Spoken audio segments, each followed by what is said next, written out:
اللہ رب العالمین، الحمد للہ رب العالمین۔ تمام تعریفیں اس ذات کی ہیں جس نے ہمیں یہاں پر اکٹھا کیا اور ہمیں جوڑا اور پھر ہمیں اپنی بات سنوائی۔ ہم میں سے کسی کا عمل ایسا نہیں ہے کہ ہم اللہ رب العزت کی بات کو سن سکے اور اللہ رب العزت کی محفل میں، جو بذات خود اللہ رب العزت کی محفل ہے، اس میں شریک ہو سکے۔ یہ اللہ رب العزت کا بڑا کرم ہے جو اپنی محفلوں میں اپنے جو ہے اپنی مجلسوں میں، اپنی بیٹھکوں میں ہم جیسے لوگوں کو جوڑتے ہیں۔ قیامت والے دن نا، یہ جو محفلیں ہیں نا، یہ محفلیں دیکھ کرنا اور محفلیں حسرت کریں گی، یعنی زمین حسرت کرے گی کہ کاش ہم پر بھی بیٹھ کے زوم میٹنگ ہو رہی ہوتی ہے، کاش ہم پہ بھی بیٹھ کر لوگ سن رہے ہوتے، کاش قرآن پڑھا جاتا ہم پر بیٹھ کے، کاش ہم پر بیٹھ کے ذکر کیا جاتا۔ یقین کریں اور حسرت کریں گی۔ اور یہ حسرت کس پہ پڑے گی؟ یہ حسرت کس پہ پڑے گی؟ سوچے ذرا میری پیاری بہنوں، گھر میں چھری تو ہے نا، چھری کا کام سبزی بنانا، پھل کاٹنا ہے، گوشت کو کاٹنا ہے، پیاز کو کاٹنا ہے۔ اگر ہم چھری لے کر ایک دوسرے پہ وار کرنے لگیں تو ہم اپنے ہی جانوں کا نقصان کر لیں گے۔ کیسے؟ ہم اس چھریوں سے اپنوں کا شکار کر لیں گے۔ موبائل ہمارے اس چھری سے ہم کیا کام لیں؟ اللہ تعالیٰ کے متقی بندوں کے لیے کھانے بنائیں، اس سے اس سے کاٹیں سبزیاں، اس سے کاٹیں پیاز لہسن. اسی طرح یہ موبائل آپ کو ملا ہوا ہے. اب اس موبائل سے ہم چاہیں تو ہم اس پر اپنے اپنے گانے ٹیپ کر کے بھیج دیں، ہم اپنے پوز اور ٹک ٹاک بنا کر بھیج دیں، دنیا کو سنوائیں اور پیسے کمائیں، اور چاہیں تو آخرت کما لیں. لیکن یہ سودے نظر نہیں نہ آ رہے آخرت کے. ٹک ٹاک پر ہمیں پتا ہے کہ ہم یہ ٹک ٹاک پر ویڈیو بنائیں گے تو ہمیں اتنے 2000 مل جائیں گے، ہمیں 5000 مل جائیں گے، ہم دنوں میں کروڑ پتی ہو جائیں گے. لیکن یہ خبریں دینے والوں پر ہمیں اعتبار ہے، اور جو مخبر صادق صلی اللہ علیہ وآلہ وسلم خبر دے کر چلے گئے ہمیں اس پر اعتبار نہیں ہے. تبھی تو آج کل ہم ذلیل ہو رہے ہیں اور بے سکونے ہو رہے ہیں، تبھی تو لا علاج مرض ہو رہے ہیں. اللہ کے نبی نے فرمایا کہ جب بے حیائی بڑھے گی تو لا علاج مرض بڑھیں گے.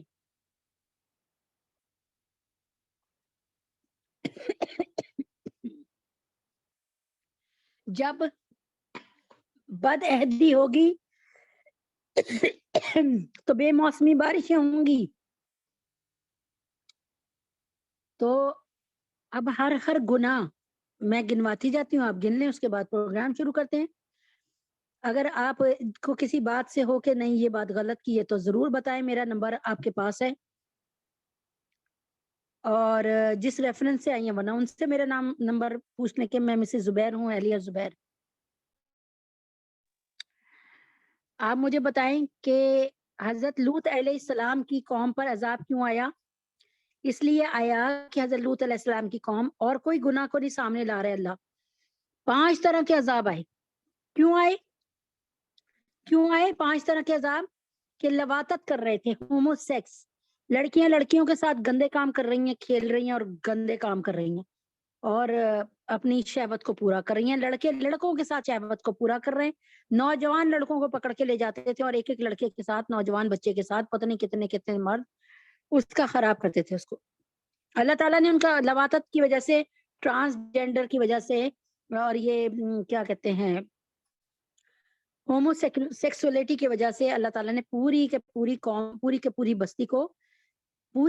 بستی کو اٹھوایا، اس کی زمین سمیت جیسے ٹرے میں رکھ کے آپ دیکھتے ہیں نا کہ ٹرینوں میں جب آ رہے ہوتے ہیں تو ایک ٹرے میں بڑے انہوں نے کیک رس بھی رکھے ہوتے ہیں اور ان میں 3 ٹرے میں کوئی 15-20 کپ بھی رکھے ہوتے ہیں، جو مانگتا جاتا ہے اس کو دیتے جاتے ہیں، ٹھیک ہے نا.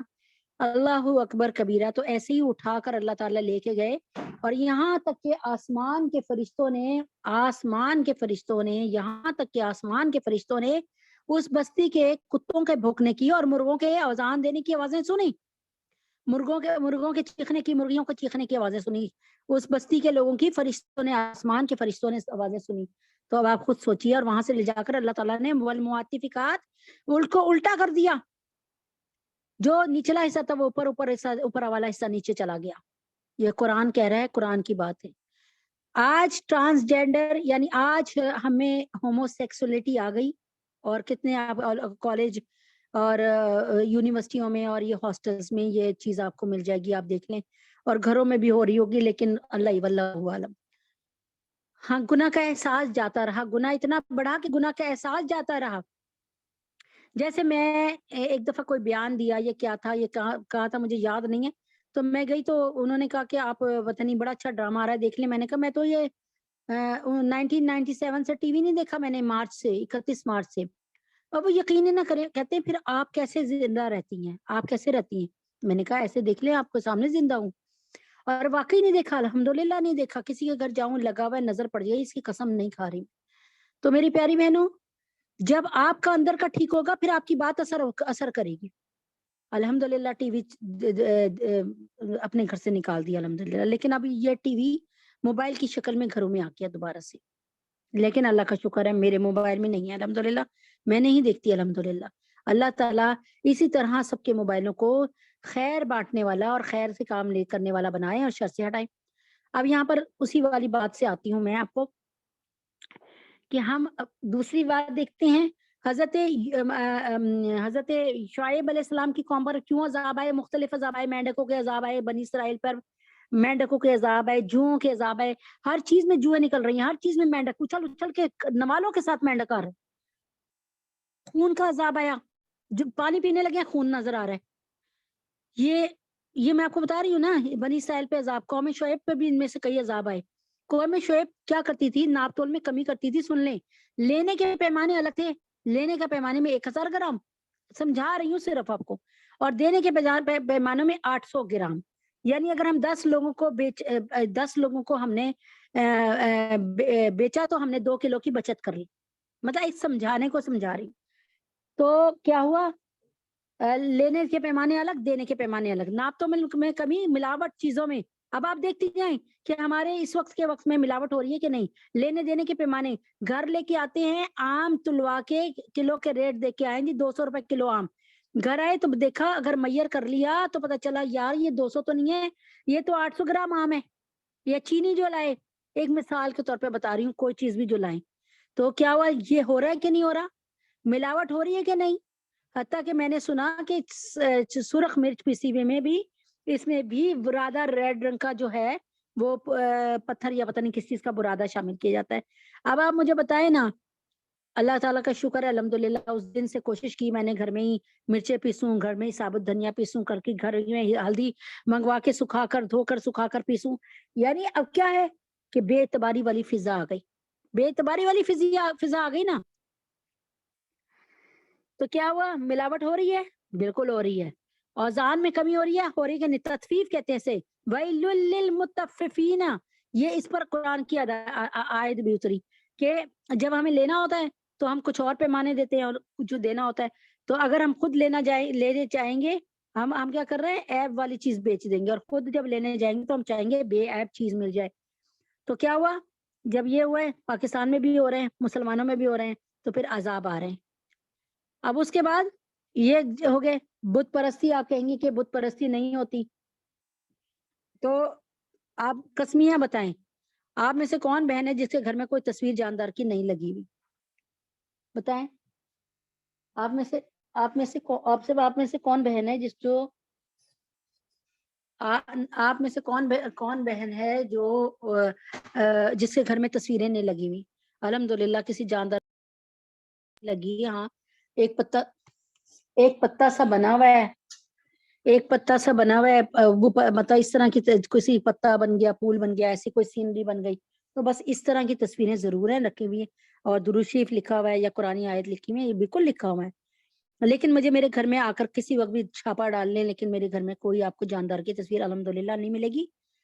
تو کیا ہوا، بت پرستی، یہی تو بت پرستی ہے کہ ہم نے اپنے سامنے اپنی مرحومہ ماں کی تصویر لگائی ہوئی ہے، یہ بت پرستی نہیں تو اور کیا ہے؟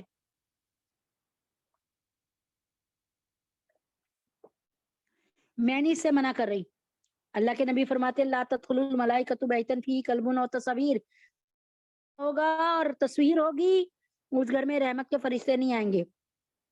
اللہ تک درود شریف بھی نبی پاک صلی اللہ علیہ وسلم تک فرشتے پہنچاتے ہیں نا، اور اللہ تک آپ کے نیک اعمال کون لکھ رہا ہوتا ہے، نیک اعمال کون پہنچا رہا ہوتا ہے اللہ تک؟ فرشتے۔ تو جب آپ فرشتوں کے آنے پر بھی پابندی لگا دیں گی تو پھر آپ کہہ رہی ہیں کہ میں نے اتنے وظائف کر ڈالے، میرے گھر میں اولاد نہیں ہو رہی، میری بیٹی کی شادی نہیں ہو رہی، تصویریں ہٹائیں، پلیز ہٹائیں، واضح حدیث سنائیے، غالباً بخاری کی یا مسلم کی حدیث ہے، میں اس کو دیکھ لوں گی حدیث کی کتاب سے۔ تو کہنے کا کیا مقصد ہے، خدا را وہ تمام گناہ جس کی وجہ سے آج عذاب آئے، قوم لوط پر آیا، قوم نوح پر آیا، کس کی وجہ سے، کہ اپنے نبی کی بات کو نہیں مانا۔ آج ہم اپنے نبی کی بات کو نہیں مان رہے، تو یاد رکھیے کہ نوح علیہ السلام نے تو کشتی بنا کر اپنے بندوں کو اس میں چڑھا لیا تھا اور بچ گئے تھے، 1 مہینے سفر میں رہے اور بچ گئے زندہ سلامت، لیکن یاد رکھیں ہم نے کوئی کشتی نہیں بنائی رکھی۔ تو آئیے آج ایک کشتی بنا لیتے ہیں جس میں ہم بھی نوح علیہ السلام کی طرح سوار ہو جائیں گے۔ اور کون سی کشتی بناتے ہیں ہم ایسی کشتی بناتے ہیں، اس کا سوار، اس کا ہم جو ہے تتمہ اور تکمیل اور تتمہ اور اس کی شروعات، اس کا آغاز ذی الحجہ کے مہینے سے کرتے ہیں۔ یہ جو ذی الحجہ ہم پر آنا شروع ہو، بس آنے والا ہے۔ تو ذی الحجہ کا مہینہ میں نے آپ کو بتایا تھا کہ بہت تکریم والا مہینہ ہے، عزت والا مہینہ ہے، بہت اللہ تعالیٰ کو پسند ہے، بہت ہی اعلیٰ مہینہ ہے۔ اور اس وقت 9 ذی الحجہ کو حدیث پاک کا مفہوم ہے کہ اللہ تعالیٰ فرماتے ہیں کہ 9 ذی الحج کو جتنی اللہ تبارک تعالیٰ پکے پکے جہنمیوں کو جہنم سے آزاد کرتے ہیں، جتنے لوگوں کی مغفرت سال کے 9 ذی الحج میں کرتے ہیں، کسی اور دن میں نہیں کرتے۔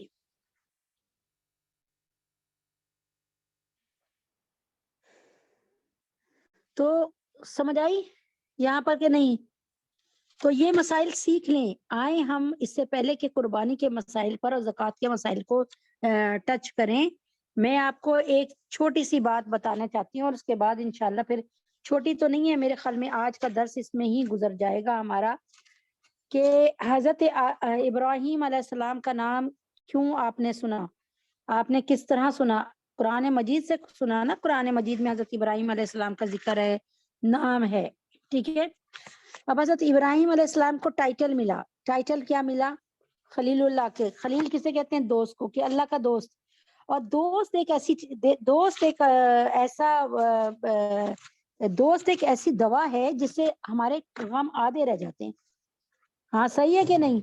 میں تو اپنے میرے دوستوں اللہ پاک نے ایسے بنائے ہیں الحمدللہ کہ میں اپنی بات شیئر کرتی ہوں اور مجھے بڑا سکون ملتا ہے، اس کا حل بھی نکالتے ہیں میرے دوست الحمدللہ، اور اللہ کا شکر ہے۔ تو دوست جو ہے، اللہ تعالیٰ نے حضرت ابراہیم علیہ السلام کو اپنا دوست کہا، خلیل اللہ کہا، نبی پاک صلی اللہ علیہ وسلم کو رسول اللہ کہا، اور عیسیٰ علیہ السلام کو روح اللہ کہا، اسماعیل علیہ السلام کو ذبیح اللہ کہا، موسیٰ علیہ السلام کو کلیم اللہ کہا۔ اس طرح اللہ تعالیٰ نے محمد مصطفیٰ صلی اللہ علیہ وسلم کو رسول اللہ کہا۔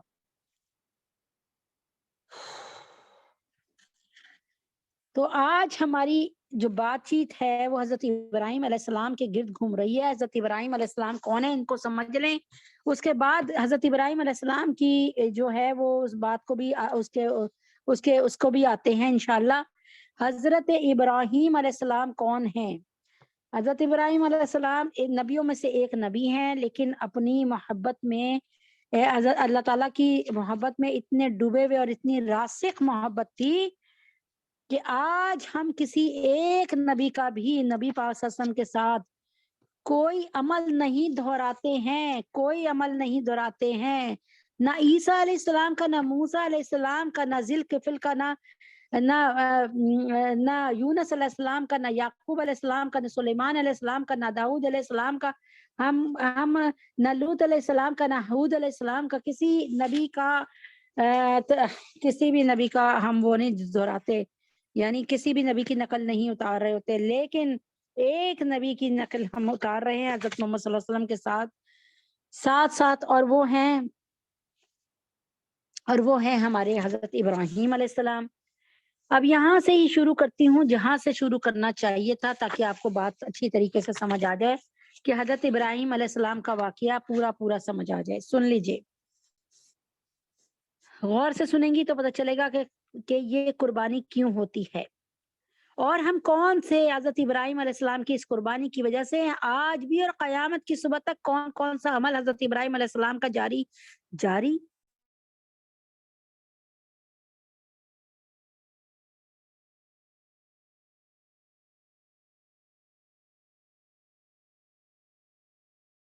ہمارا حضرت ابراہیم علیہ السلام کا جاری و ساری رہے گا۔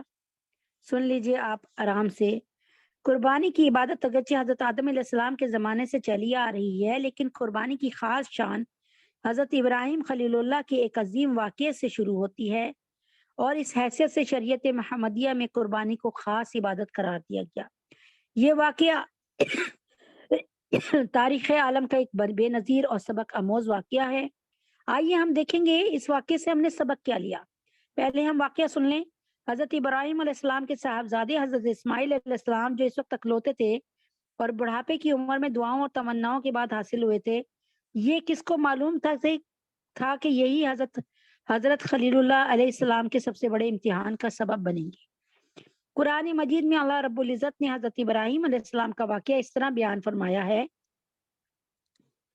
سورۃ الصافات آیت نمبر 99، وقال انی ذاہب الی ربی سیہدین، اور ابراہیم علیہ السلام کہنے لگے میں تو اپنے رب کی طرف سے تم سے ہجرت کر کے چلا جاتا ہوں، یعنی آزر سے کہا کہ میں تو اپنے رب کے حکم سے چلا جاتا ہوں، یہاں تو مجھے آزادانہ اپنے رب کی عبادت کرنے کا موقع نہیں مل رہا، اس لیے میں اپنے باپ کو چھوڑتا ہوں، اپنے گھر کو چھوڑتا ہوں، اپنے ملک کو چھوڑتا ہوں، وہ مجھ کو اللہ تعالیٰ اچھی جگہ کی ہدایت دے دے گا۔ یہ بات حضرت ابراہیم علیہ السلام نے اس وقت ارشاد فرمائی جب آپ اپنے اہل وطن کے ایمان قبول کرنے سے مایوس ہو گئے، اپنے باپ آزر کے ایمان قبول کرنے سے مایوس ہوئے، اور وہاں حضرت لوط علیہ السلام کے سوا کوئی آپ پر ایمان نہیں لایا۔ لوط علیہ السلام کون تھے؟ آپ کے بھتیجے تھے، اور آپ کے ساتھ آئے اور صدوم کے نبی بنے، اور آپ سرزمین عراق وہ کنان کے نبی بنے۔ اپنے رب کی طرف سے چلے جانے سے مراد یہ کہ میں دارالکفر کو چھوڑ کر کسی ایسی جگہ چلا جاؤں گا جہاں کا مجھے اپنے رب کی طرف سے حکم ہوگا اور جہاں میں اپنے رب کی بآسانی عبادت کر سکوں گا۔ چنانچہ آپ بحکم الہی اپنی زوجہ مطہرہ حضرت سارہ رضی اللہ تعالی عنہا اور بعض روایت کے مطابق حضرت لوط علیہ السلام کو بھی دے کر سفر پر روانہ ہوئے اور عراق کے مختلف حصوں سے ہوتے ہوئے بالآخر شام تشریف لے آئے۔ ان تمام عرصے میں حضرت ابراہیم علیہ السلام کی کوئی اولاد نہیں ہوئی تھی، اس لیے آپ نے اللہ تعالیٰ سے دعا کی، رب حب لی من الصالحین، سورۃ الصافات آیت نمبر 100۔ اے اللہ مجھے نیکوکاروں میں سے نیک اولاد عطا فرمائیے، رب حب لی من الصالحین، یا رب مجھے نیکوکاروں میں سے نیک اولاد عطا فرمائیے۔ چنانچہ آپ کی دعا قبول ہوئی اور اللہ تعالیٰ نے آپ کو ایک بیٹے کی پیدائش کی خوشخبری سنائی۔ اور قرآن میں اس کو یوں سورۃ الصافات کی آیت نمبر 101 میں بیان کیا جاتا ہے کہ فَبَشَّرْنَاهُ بِغُلَامٍ حلیم، پس ہم نے ان کو ایک حلیم المزاج لڑکے کی بشارت دی۔ حلیم المزاج فرما کے اشارہ کیا کہ یہ نومولود اپنی زندگی میں ایسے صبر و ضبط اور بردباری کا مظاہرہ کرے گا کہ دنیا اس کی مثال پیش نہیں کر سکتی، کیونکہ انہوں نے ہمارے نبی پاک صلی اللہ علیہ وسلم، یہ ہمارے نبی پاک صلی اللہ علیہ وسلم کے باپ ہیں۔ اس بیٹی کی ولادت کا واقعہ یہ ہوا کہ جب حضرت سارہ رضی اللہ تعالیٰ عنہا نے یہ دیکھا کہ مجھ سے کوئی اولاد نہیں ہو رہی تو وہ سمجھی کہ میں تو باندھ ہو چکی ہوں، میرے تو کوئی اولاد ہی نہیں ہے۔ ادھر مصر کے ظالم بادشاہ نے حضرت سارہ رضی اللہ تعالیٰ عنہ کو ایک واقعے سے متاثر ہو کے ایک خاتون جن کا نام حاجرہ رضی اللہ تعالیٰ عنہ تھا خدمت گزاری کے لیے دے دی۔ اب اگر آپ یہ مصر کے بادشاہ کا بھی واقعہ سننا چاہتے ہیں تو سننے، یہ واقعہ میرے پاس اصل میں لکھا ہوا ہے عربی زبان میں، میں اس کو جو اپنے الفاظ میں بیان کرتی ہوں کہ ایک دفعہ کیا ہوا کہ نبی ابراہیم علیہ السلام حضرت سارہ رضی اللہ تعالیٰ عنہا کے ساتھ وہاں گئے، کیا کہتے ہیں، ایک سفر کر رہے تھے، تو ایک ملک میں سے گزرے مصر کے، تو وہاں پر یعنی مصر کی طرف آئے، تو مصر کے ظالم بادشاہ جو کیا کرتا تھا کہ ہر خوبصورت عورت کے ساتھ نا زنا کرتا تھا، ٹھیک ہے، اور اس کے بعد کیا کرتا تھا کہ جو عورت اپنی بھائی کے ساتھ ہوتی تھی نا اس کو تو چھوڑ دیتا تھا زنا کے بعد، لیکن جو عورت اپنے بھائی کے ساتھ نہیں ہوتی تھی، اپنے شوہر وغیرہ کے ساتھ ہوتی تھی، تو اس کو ذبح کروا دیتا تھا۔ تو حضرت ابراہیم علیہ السلام نے کو جب یہ قانون پتہ چلا اور وہاں سے گزرنا بھی ضروری تھا اور یہ بھی پتا تھا کہ خوبصورت عورتوں کو پکڑ لیا جاتا ہے، تو آپ نے یہ کیا کہ حضرت سارہ رضی اللہ تعالیٰ عنہا کو، یعنی جب بادشاہ نے پوچھا نا کہ یہ تمہاری کون ہے، تو آپ نے توریہ کیا۔ توریہ کی اجازت مسلمان اسلام میں ہے۔ حضرت ابوبکر صدیق نے 2 دفعہ توریہ کیا، جو ہمیں نہیں پڑھا۔ ایک دفعہ یہ ہو کہ حضرت ابوبکر صدیق کو مارنے کے لیے کچھ لوگ دشمن آئے جو حضرت ابوبکر صدیق کو قتل کرنا چاہتے تھے، شہید کرنا چاہتے تھے۔ حضرت ابوبکر صدیق کو ان کے اس کا پتہ چل گیا ارادوں کا، انہوں نے حضرت ابوبکر صدیق سے پوچھا کہ تمہیں پتہ ہے ابوبکر کہاں ہے؟ حضرت ابوبکر صدیق رضی اللہ تعالیٰ عنہ 3-4 قدم پیچھے ہوئے اور کہا ابھی تو یہی تھا، یعنی ابھی تو یہی تھا، ایسے کر کے۔ تو اسے کہتے ہیں توریہ۔ جیسے ایک بندہ ہے وہ جب بھی آتا ہے آپ سے پیسے مانگتا ہے اور آپ کو پتا ہے کہ یہ پیسے مستحق نہیں ہے، جھوٹ بول کے لے کے جاتا ہے، تو اب کیا ہوا، آپ نے پیسے اپنی الماری میں رکھ دی اور کہا میرے پاس تو پیسے نہیں ہیں، یعنی میرے ہاتھوں میں تو نہیں ہے نا، تو آپ نے جھوٹ بھی نہیں بولا، اسے توریہ کہتے ہیں۔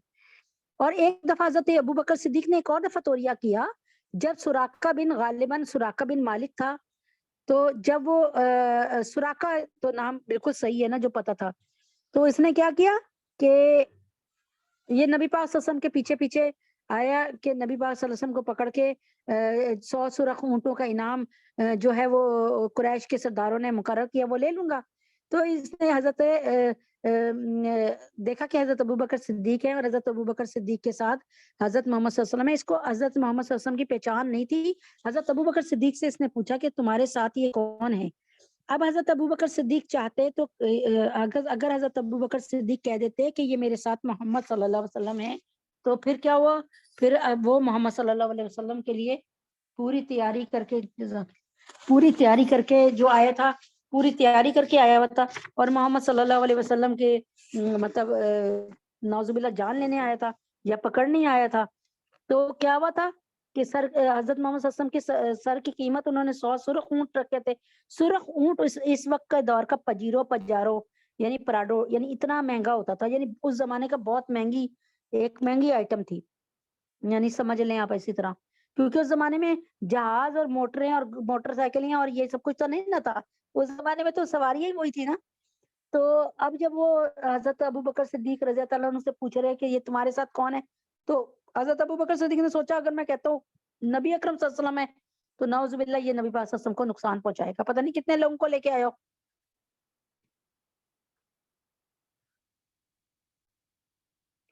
اور اگر کیا کہتے ہیں, اگر میں کہتا ہوں کہ بھائی اگر میں یہ کہتا ہوں کہ یہ میری بیوی ہے تو وہ ختم کر دے گا, وہ اگر میں یہ کہتا ہوں کہ یہ نبی پاک صلی اللہ علیہ وسلم ہے اور تو وہ حضرت محمد صلی اللہ علیہ وسلم کو نقصان پہنچائے گا, تو حضرت ابوبکر صدیق تھوڑی دیر سوچ کے کہتے ہیں یہ میرے گائیڈ ہے, رہنما ہے, اور دل میں سوچا کہ یہ میرے جنت تک کے راستے کے رہنما ہے, یعنی جنت کا راستہ دکھا رہے ہیں. تو آپ نے توریا کیا, یعنی آپ نے جھوٹ نہیں بولا, آپ نے توریا کیا, ٹھیک ہے نا. تو اسی طریقے سے حضرت ابراہیم علیہ السلام نے بھی توریا کیا, آپ نے کہا یہ میری بہن ہے, اور کلو مسلم اخو مسلم, مسلمان تو تمام بھائی بھائی ہیں. تو ظاہر ہے جو ملت اسلامیہ کے فرد ہیں وہ سارے بھائی ہیں, چاہے وہ بہنیں, یعنی ہم یوں کہیں نا کلو مسلم اخو مسلم, تمام مسلمان بھائی بھائی ہیں, چاہے اس میں بہنیں بھی بیٹیاں بھی آ جائیں, بہنیں بھی.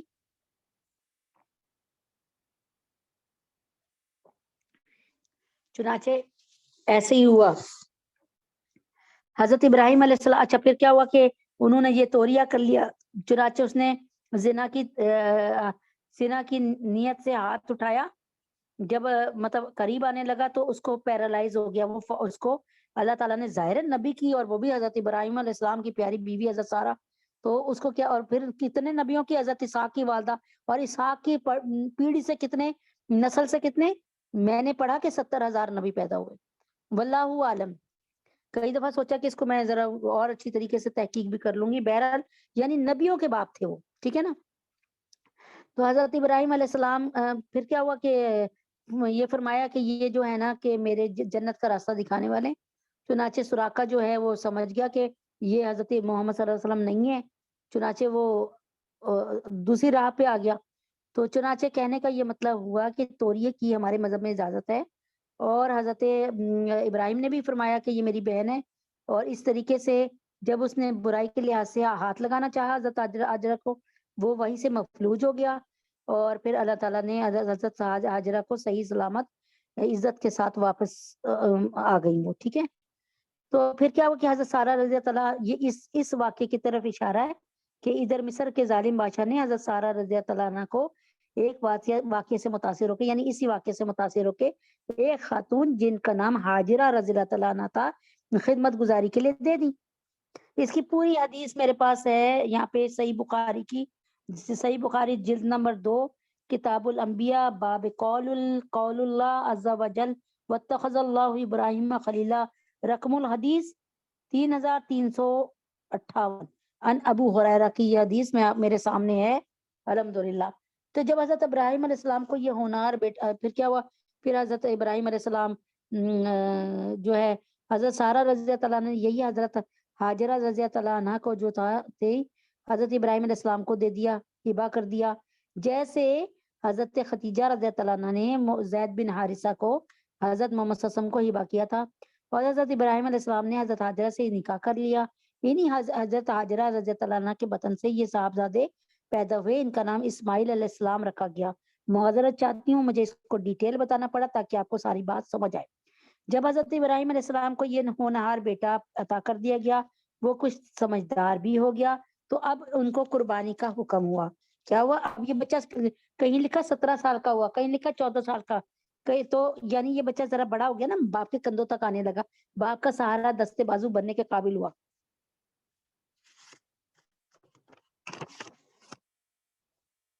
جیسا کہ قرآن مجید میں ارشاد ہے فلما بلغ معه السعي قال یا بني انی ارى فی المنام انی اذبحک، یعنی سورہ صافات کی آیت نمبر 102۔ سو جب وہ بیٹا ایسی عمر کو پہنچا کہ ابراہیم علیہ السلام کے ساتھ چلنے پھرنے لگا تو ابراہیم نے فرمایا اے میرے بیٹے میں نے خواب میں دیکھا میں تم کو ذبح کر رہا ہوں۔ بعض روایت سے معلوم ہوتا ہے یہ خواب حضرت ابراہیم علیہ السلام کو 3 دن لگاتار دکھایا گیا، اور واقعہ یہ ہے کہ انبیاء علیہ السلام کا خواب وہی ہوتا ہے۔ اس پر بھی پوری میرے پاس حدیثیں موجود ہیں الحمدللہ۔ اس لیے اس خواب کا مطلب یہ تھا، اس لیے اس خواب کا مطلب یہ تھا کہ اللہ تعالیٰ کی طرف سے حضرت ابراہیم علیہ السلام کو حکم ہوا ہے کہ وہ اپنے اکلوتے بیٹے کو ذبح کر چھوڑیں۔ یوں یہ حکم براہ راست کسی فرشتے وغیرہ کے ذریعے بھی نازل کیا جا سکتا تھا۔ اللہ تعالیٰ حضرت جبریل امی کو بھیج کے کہتے اے جبریل، اے ابراہیم، اپنے پیارے بیٹے اسماعیل کو ذبح کر دو۔ لیکن خواب دکھانے کی حکمت بظاہر یہ تھی کہ حضرت ابراہیم علیہ السلام کی اطاعت شعری اپنے کمال کے ساتھ ظاہر ہو۔ دیکھیں نا، مجھے خواب میں نظر آئے کہ میں اپنا بہترین سوٹ کسی کو دے رہی ہوں، اب مجھے پتا میری جان ہے اس میں نے 4000 کا سوٹ بنایا یا 5000 کا، اور بڑا اچھا چلوایا، میری فٹنگ بھی بڑی اچھی آئی ہے، اس پہ کام بھی بنوایا، ایک مثال۔ اب میں خواب میں دیکھوں کہ یا اللہ یہ سوٹ مجھے دینے کا حکم ہو رہا ہے کہ اللہ تعالیٰ کہہ رہے ہیں یہ خواب میں دے دو، مطلب دے دو کسی کو، تو میں کہوں گی ایسے ہی مجھے لگ رہا ہے، میں نے خواب کو سمجھا نہیں ہے، یہ بس میرے ایسے ہی میرے پیٹ میں یعنی میں نے زیادہ کھا لیا تو اس کی وجہ سے مجھے خواب آیا۔ تو ہم یہاں پر تعویلیں کر سکتے ہیں نا، بہانے بنا سکتے ہیں نا۔ تو خواب کے ذریعے دیے ہوئے حکم میں انسانی نفس کے لیے تعویلات کی بڑی گنجائش ہوتی ہے، بڑے بہانے بنا سکتا ہے، لیکن حضرت ابراہیم علیہ السلام نے تعویلات کا راستہ اختیار کرنے کے بجائے انہوں نے کوئی تعویل نہیں کی، کوئی تعویل نہیں کی کہ بیٹے کی جگہ کچھ اور ذبح کر دیتے، بیٹے کی جگہ اٹھا کے درہم اللہ کی راہ میں دیتے، نہیں، انہوں نے کوئی تعویل نہیں نکالی، جیسا خواب 3 دفعہ نظر آیا اس کو لے کر انہوں نے تعویلات کا راستہ اختیار کرنے کے بجائے، بہانے بنانے کے بجائے اللہ کے حکم کے آگے سر تسلیم خم کر دیا، سر جھکایا۔ اس کے علاوہ یہاں اللہ تعالیٰ کا اصل مقصد حضرت اسماعیل علیہ السلام کو ذبح کرانا تھا ہی نہیں، بلکہ اصل منشا اللہ کی اصل مقصد یہ تھا، یہ حکم دینا تھا کہ اپنی طرف سے انہیں ذبح کرنے کے سارے سامان کر کے ان کے ذبح کا عمل کر گزرو، یعنی ذبح کا اقدام کر گزرو، یعنی دیکھنا چاہتے تھے کہ کیا ایک خواب دکھانے پر ہی کام ہو جاتا ہے کہ نہیں۔ اب یہ حکم اگر زبانی دی جاتا تو اس میں آزمائش نہ ہوتی، اس لیے انہیں خواب میں دکھلایا کہ وہ بیٹے کو ذبح کر رہے ہیں، اس سے حضرت ابراہیم علیہ السلام یہ سمجھے کہ ذبح کا حکم ہو گیا اور وہ پوری طرح ذبح کرنے پہ آمادہ ہو گئے۔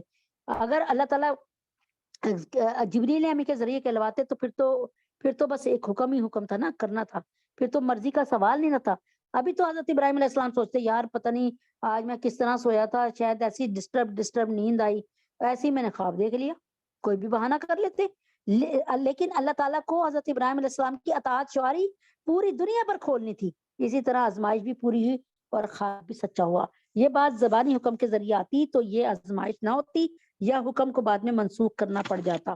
ٹھیک ہے، وہ امتحان کس قدر سخت تھا اس کی طرف اشارہ کرنے کے لیے یہاں اللہ تعالیٰ نے فرمایا فلما بلغ معه السعي فلما بلغ معه السعي، الفاظ بڑھائے، یعنی ارمانوں سے مانگے ہوئے فلما بلغ، یعنی کیا ہوا، یعنی ارمانوں سے مانگے ہوئے اس بیٹے کو قربان کرنے کا حکم اس وقت دیا گیا تھا جب یہ بیٹا اپنے باپ کے ساتھ چلنے پھرنے کے قابل ہو گیا، اور پرورش کی مشقتیں برداشت کرنے کے بعد، یعنی جو بچپنے میں مشکلیں تھیں وہ برداشت کرنے کے بعد اب وقت آیا تھا کہ وہ ان کا حضرت ابراہیم علیہ السلام کا دستے بازو بن کر باپ کا سہارا بن جاتا۔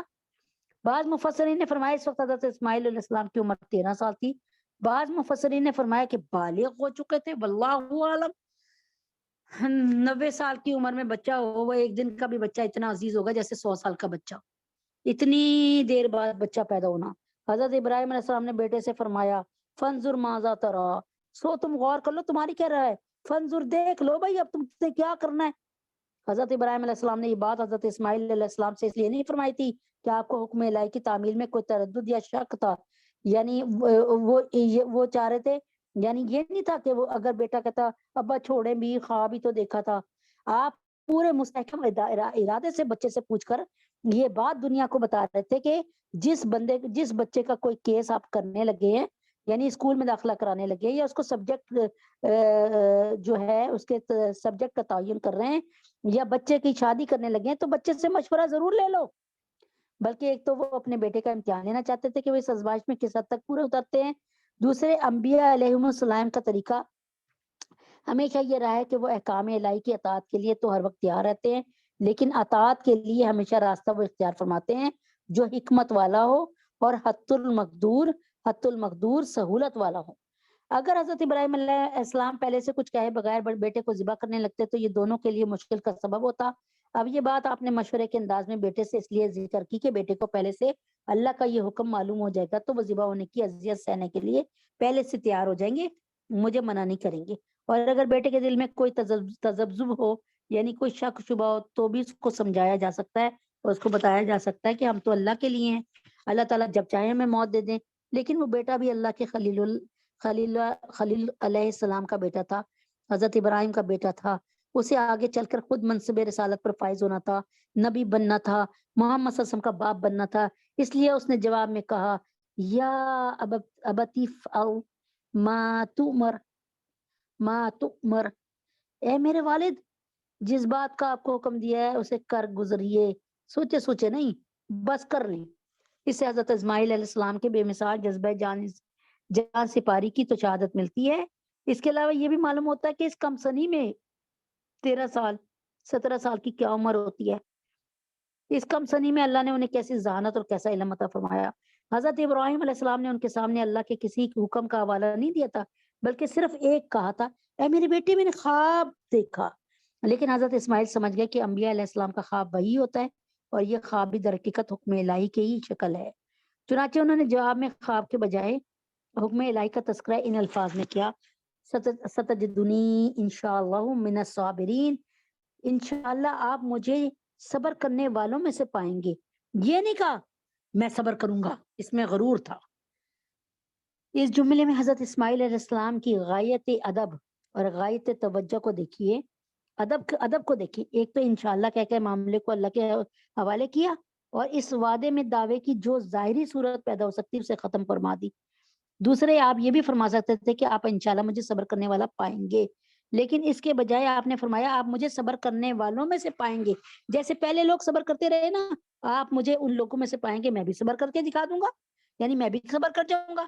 جس سے اس بات کی طرف اشارہ فرمایا کہ یہ صبر و ضبط تنہا میرا کمال نہیں ہے بلکہ دنیا میں اور بھی بہت سے صبر کرنے والے ہیں، انشاءاللہ میں بھی ان میں شامل ہو جاؤں گا صبر کر کے. اس طرح آپ نے اس جملے میں فخر و تکبر، خود پسندی اور پندار کے ہر ادنا سے ادنا نشان کو ختم کر کے اس میں انتہا درجے کی تواضع اور انکساری کا اظہار فرمایا. اور اس سے یہ سبق ملتا ہے کہ انسان کو کسی معاملے میں اپنے پر خواہ کتنا ہی اعتماد ہو، جیسے آپ کہیں میں تو 10 لوگوں کی بریانی فوراً بنا لوں گی، 2 گھنٹے میں بنا لوں گی، میری بریانی جو کھائے گا وہ اپنی انگلیاں کاٹنے لگے گا. یہ آپ کی اپنے اوپر غرور اور تکبر آ جائے گا. ہاں یہ کہہ سکتی ہیں اللہ پاک مجھ سے اتنی اچھی بریانی بنواتے ہیں، اللہ پاک میری بریانی میں اتنا کو مزہ رکھ دیتے ہیں کہ اگر آپ کھائیں گے تو آپ اپنی انگلیاں چبا جائیں گے. یہ اس طرح کی بات ہو سکتی ہے. اس میں تو صرف ساری بات، سارا ٹائٹل، سارا اعزاز تو اللہ کی طرف چلا گیا نا. یہی بات انہوں نے کی، آپ انشاءاللہ مجھے صبر کرنے والوں میں سے پائیں گے، یعنی یہ نہیں کہا میں صبر کروں گا ابراہیم علیہ السلام سے، یہ نہیں کہا. اس سے یہ سبق ملتا ہے انسان کو کسی معاملے میں اپنے پر خواہ کتنا ہی اعتماد ہو لیکن ایسے بلند و بانگ دعوے نہیں کرنے چاہیے جس سے غرور ٹپکتا ہو. اگر کہیں ایسی کوئی بات کہنے کی ضرورت ہو تو الفاظ میں اس کی رعایت ہونی چاہیے کہ ان میں اپنے بجائے اللہ تعالیٰ پر بھروسہ کا اظہار ہو. میں اتنی اچھی ڈرائیونگ کرتا ہوں، میں آپ کو 4 گھنٹے میں پنڈی پہنچا دوں گا، اسلام آباد پہنچا دوں گا، میں 3.5 گھنٹے میں پہنچا دوں گا، وہ 4 گھنٹے میں جاتا ہے. یہاں پر کیا ہوا؟ تکبر آ گیا، یعنی میں بڑا اچھا ڈرائیور ہوں، میں بڑی دور تک دیکھ سکتا ہوں، میں گاڑی کو سنبھال سکتا ہوں. ارے واہ بھائی واہ. اللہ تعالیٰ کہہ رہے ہیں سبحان الذی سخر لنا ھذا وما كنا له مقرنین وانا الی ربنا لمنقلبون، کہ میں نے تمہاری سواری کو تمہارے تابع بنا دیا. یہ جو گھوڑا تمہارے آگے آگے چل رہا ہے نا، تمہاری بات مانتے مانتے، یہ میں نے کیا. اچھا بہرحال آگے چلتے ہیں. لیکن وہ بیٹا خلیل اللہ علیہ السلام کا بیٹا تھا، اس نے ایسا خوبصورت جواب دیا، الحمدللہ، اللہ اکبر۔ اس سے اب آگے چلتے ہیں۔ بالآخر دونوں باپ اور بیٹے باہمی مذاکرہ کر کے اس عمل کے لیے تہ دل سے راضی اور آمادہ ہو گئے، اور جس کے متعلق اللہ تعالیٰ فرماتے فلما اسلما، سورۃ الصافات آیت نمبر 103، پس جب وہ دونوں جھک گئے، یعنی ایک ذبح کرنے کے لیے جھک گیا اور ایک اپنے آپ کو ذبح کروانے کے لیے۔ اسلمہ کے معنی جھک جانا، متی متی اور فرمانبردار ہو جانا، رام ہو جانا۔ مطلب یہ کہ جب وہ اللہ کے آگے حکم کے آگے جھک گئے، یعنی باپ نے بیٹے کو ذبح کرنے کا اور بیٹے نے ذبح ہو جانے کا ارادہ کر لیا پکا پکا۔ آگے یہ نہیں بتایا گیا کہ جب یہ واقعات پیش آ چکے تو کیا ہوا، یہ نہیں بتایا، آگے سنیں۔ ہائے ہائے، اس سے اس بات کی طرف اشارہ ہے کہ باپ بیٹے کا اقدام فداکاری اس قدر عجیب و غریب تھا کہ الفاظ اس کی پوری کیفیت کو بیان کر ہی نہیں سکتے۔ حضرت ابراہیم علیہ السلام اپنے بیٹے حضرت اسماعیل علیہ السلام کو مکہ مکرمہ سے منع کی طرف ذبح کرنے کی نیت سے ایک چھری ساتھ لے کر چلے، یعنی میرے خیال میں 2-3 میل کا فاصلہ ہوگا مینا اور مکہ مکرمہ کا۔ درمیان میں شیطان نے مختلف ہیلوں سے بہکانے کی کوشش کی۔ شیطان نے کہا بڑی مشکل سے تجھے اولاد ملی، اس اولاد کو ذبح کر رہے، بڑھاپے کا سہارا تیرا تجھے سنبھالنے والا۔ حضرت ابراہیم علیہ السلام نے اللہ کے حکم سے اس کو کنکریاں ماری اور شیطان کا مقابلہ کرتے کرتے مینا میں پہنچ گئے، کنکریاں مارتے رہے۔ بعض تاریخی اور تفسیری روایت سے معلوم ہوتا ہے شیطان نے 3 مرتبہ حضرت ابراہیم علیہ السلام کو بہکانے کی کوشش کی، اور آج 3 جگہ رمی جمرات ہوتی ہے، اور یہ بات بتاتی ہے اس بات کو حضرت ابراہیم علیہ السلام کے اس عمل کو ہم پر پیش کیا جاتا ہے ڈرامے کے ساتھ، یعنی ڈرامے سے مراد یہ حقیقی شکل میں، یعنی بائی پریکٹیکلی ہوتا ہے، پریکٹیکلی الحمدللہ۔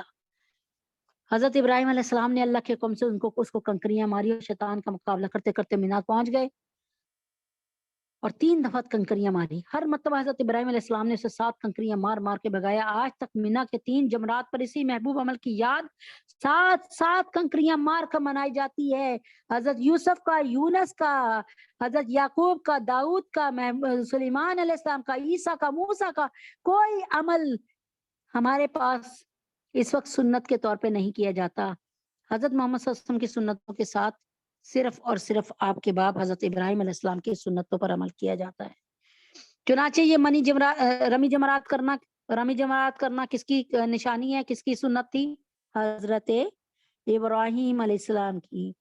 اب آگے سنتے ہیں۔ بالآخر جب دونوں باپ بیٹے یہ انوکھی عبادت انجام دینے کے لیے قربان گاہ پر پہنچے تو بعض روایات کے مطابق حضرت اسماعیل علیہ السلام نے اپنے والد سے کہا ابا جان مجھے خوب اچھی طرح باندھ دیجئے، میرے پیروں کو بھی میرے ہاتھوں کو بھی، تاکہ میں زیادہ تڑپ نہ سکوں، اور اپنے کپڑوں کو بھی مجھ سے بچا لیجئے ابا جان، ایسا نہ ہو کہ ان پر میرے خون کے چھینٹے پڑ جائیں اور میری والدہ خون دیکھیں تو ان کو اور غم زدہ ہو جائیں اور ان کو غم ہو اور انہیں غم زدہ ہو جائے، اور آپ کے پاس میرے کفن کے لیے کوئی کپڑا نہیں ہے نا ابا جان، آپ میری قمیض اتار لیجئے تاکہ اس سے میرا کفن بنا دیجئے۔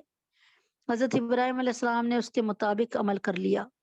اکلوتے بیٹے کی زبان سے اس طرح کے الفاظ سن کر ایک باپ کے دل میں کیا گزری ہوگی، لیکن بعض روایات کے مطابق حضرت ابراہیم علیہ السلام نے استقامت کے پہاڑ بن کر جواب میں فرمایا بیٹے تم اللہ کا حکم پورا کرنے کے لیے میرے کتنے اچھے مددگار ہو، یعنی جیسے جیسے میں کہہ رہا ہوں تم کرتے جا رہے ہو، میرے ساتھ اڑی نہیں کر رہے۔ یہ کہہ کر انہوں نے بیٹے کو بوسہ دیا، پرنم آنکھوں سے انہیں باندھا، آنکھوں میں پتا تو یہ بیٹا مجھے بڑی مشکلوں سے ملا ہے۔ آگے اس واقعے کو اللہ تعالیٰ نے ان الفاظ میں بیان فرمایا وَتَاللَّهُ لِلْجَبِينِ وَتَاللَّهُ لِلْجَبِينِ وَتَاللَّهُ لِلْجَبِينِ، اور انہیں پیشانی کے بل لٹا دیا گیا۔ سورہ صافات کی آیت نمبر 103۔ بعض مفسرین کے مطابق شروع میں حضرت ابراہیم علیہ السلام نے حضرت اسماعیل علیہ السلام کو سیدھا لٹایا تھا، لیکن جب چھری چلانے لگے تو بار بار چلانے کے باوجود گلا کٹتا نہیں تھا۔ اس موقع پر بیٹے نے خود یہ فرمائش کی ابا جان مجھے چہرے کے بل کروٹ سے لٹا دیجئے، اس لیے کہ جب آپ کو میرا چہرہ نظر آتا ہے تو شفقت پدری جوش مارتی ہے، آپ اچھی طریقے سے آپ کے ہاتھ کانپنے لگتے ہیں اور آپ اچھی طرح میرا گلا پوری طرح نہیں کاٹ پا رہے، اور گلا پوری طرح نہیں کٹ پاتا۔ اس کے علاوہ چھری مجھے نظر آتی ہے تو مجھے بھی تو گھبراہٹ ہونے لگتی ہے۔ چنانچہ حضرت ابراہیم علیہ السلام نے انہیں اس طرح لٹا کر چھری چلانی شروع کی جیسے ہم سجدے میں لیٹتے ہیں نا، ایسے سجدے میں لٹا کے اور اپنا ان کا سر اوپر کو اٹھا کے نا، اور اس پر چھری رکھ کر جو ہے وہ چلانی شروع کی۔ جب حضرت ابراہیم علیہ السلام چھری چلا رہے تھے تو اللہ تعالیٰ کی طرف سے آواز آئی، وَنَادَيْنَاهُ أَن يَا إِبْرَاهِيمُ قَدْ صَدَقْتَ الرُّؤْيَا، اور ہم نے انہیں آواز دیا، ابراہیم تم نے خواب سچ کر دکھایا۔ سورہ صافات آیت نمبر 104 105۔ یعنی اللہ کے حکم کی تعمیل میں جو کام تمہارے کرنے کا تھا اس میں تم نے اپنی طرف سے کوئی کسر اٹھا نہیں رکھی۔ خواب میں بھی صرف یہی دکھایا گیا کہ حضرت ابراہیم علیہ السلام انہیں ذبح کرنے کے لیے چھری چلا رہی ہیں، اس لیے اللہ تعالیٰ نے فرمایا اب یہ آزمائش پوری ہو چکی ہے، اس لیے اب انہیں چھوڑ دو۔ ایک روایت میں نے پڑھا کہ حضرت ابراہیم علیہ السلام چھری چلاتے تھے، چھری چلتی نہیں تھی، غصے میں چھری ماری ایک پتھر پہ تو پتھر 2 ٹکڑے ہو گیا۔ چھری سے آواز آئی، تو ایک دفعہ چلاتا ہے، اوپر سے آواز آتی ہے 70 دفعہ کہ نہیں چلنا نہیں چلنا نہیں چلنا۔ یعنی اللہ کا حکم آ رہا ہے چھری کو، چھری کا کام کاٹنا اللہ کے حکم سے، سمجھ آ رہی؟ پانی کا کام ڈبونا اللہ کے حکم سے۔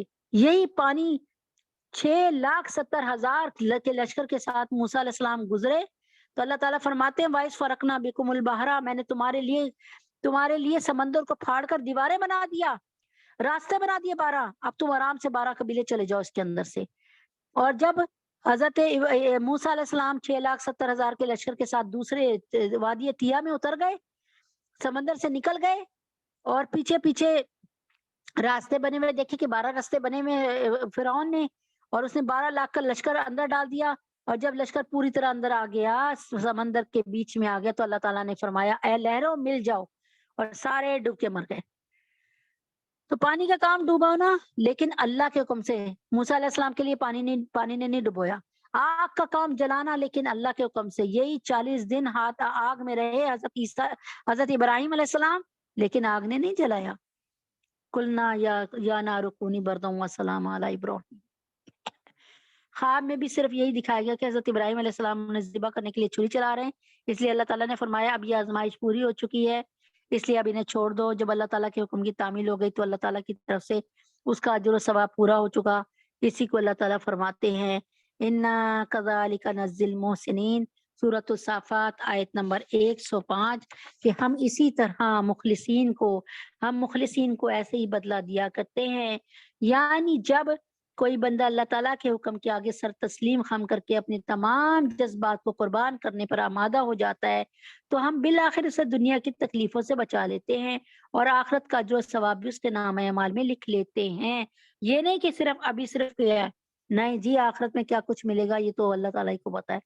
اس کے بعد اللہ تعالیٰ نے حضرت اسماعیل علیہ السلام کو ایک ذبیحہ خاص اپنی بارگاہ سے ذبح کرنے کے لیے حضرت اسماعیل علیہ السلام کو ایک ذبیحہ خاص اپنی بارگاہ سے ذبح کرنے کے لیے عطا فرمایا، جیسا کہ ارشاد ہے وَفَدَيْنَاهُ بِذَبْحٍ عَظِيمٍ، سورۃ الصافات آیت نمبر 107۔ اور ہم نے ایک بڑا ذبیحہ ان کے بدلے میں دیا۔ حضرت ابراہیم علیہ السلام نے بحکم الہی اس مخصوص جانور کو اپنے بیٹے کے بدلے میں ذبح کر دیا، جس پر حضرت ابراہیم علیہ السلام کو بیٹے کی قربانی کا ثواب مل گیا، کیونکہ دونوں باپ اور بیٹے در حقیقت دل و جان سے اس کام کو انجام دینے کا فیصلہ کر چکے تھے اور اپنی طرف سے کسی قسم کی کوئی کوتاہی نہیں کی تھی۔ اور بعض تفسیری روایت میں کہ حضرت ابراہیم علیہ السلام نے یہ آسمانی آواز سن کر اوپر کی طرف دیکھا تو حضرت جبریل علیہ السلام ایک مینڈا لیے کھڑے تھے۔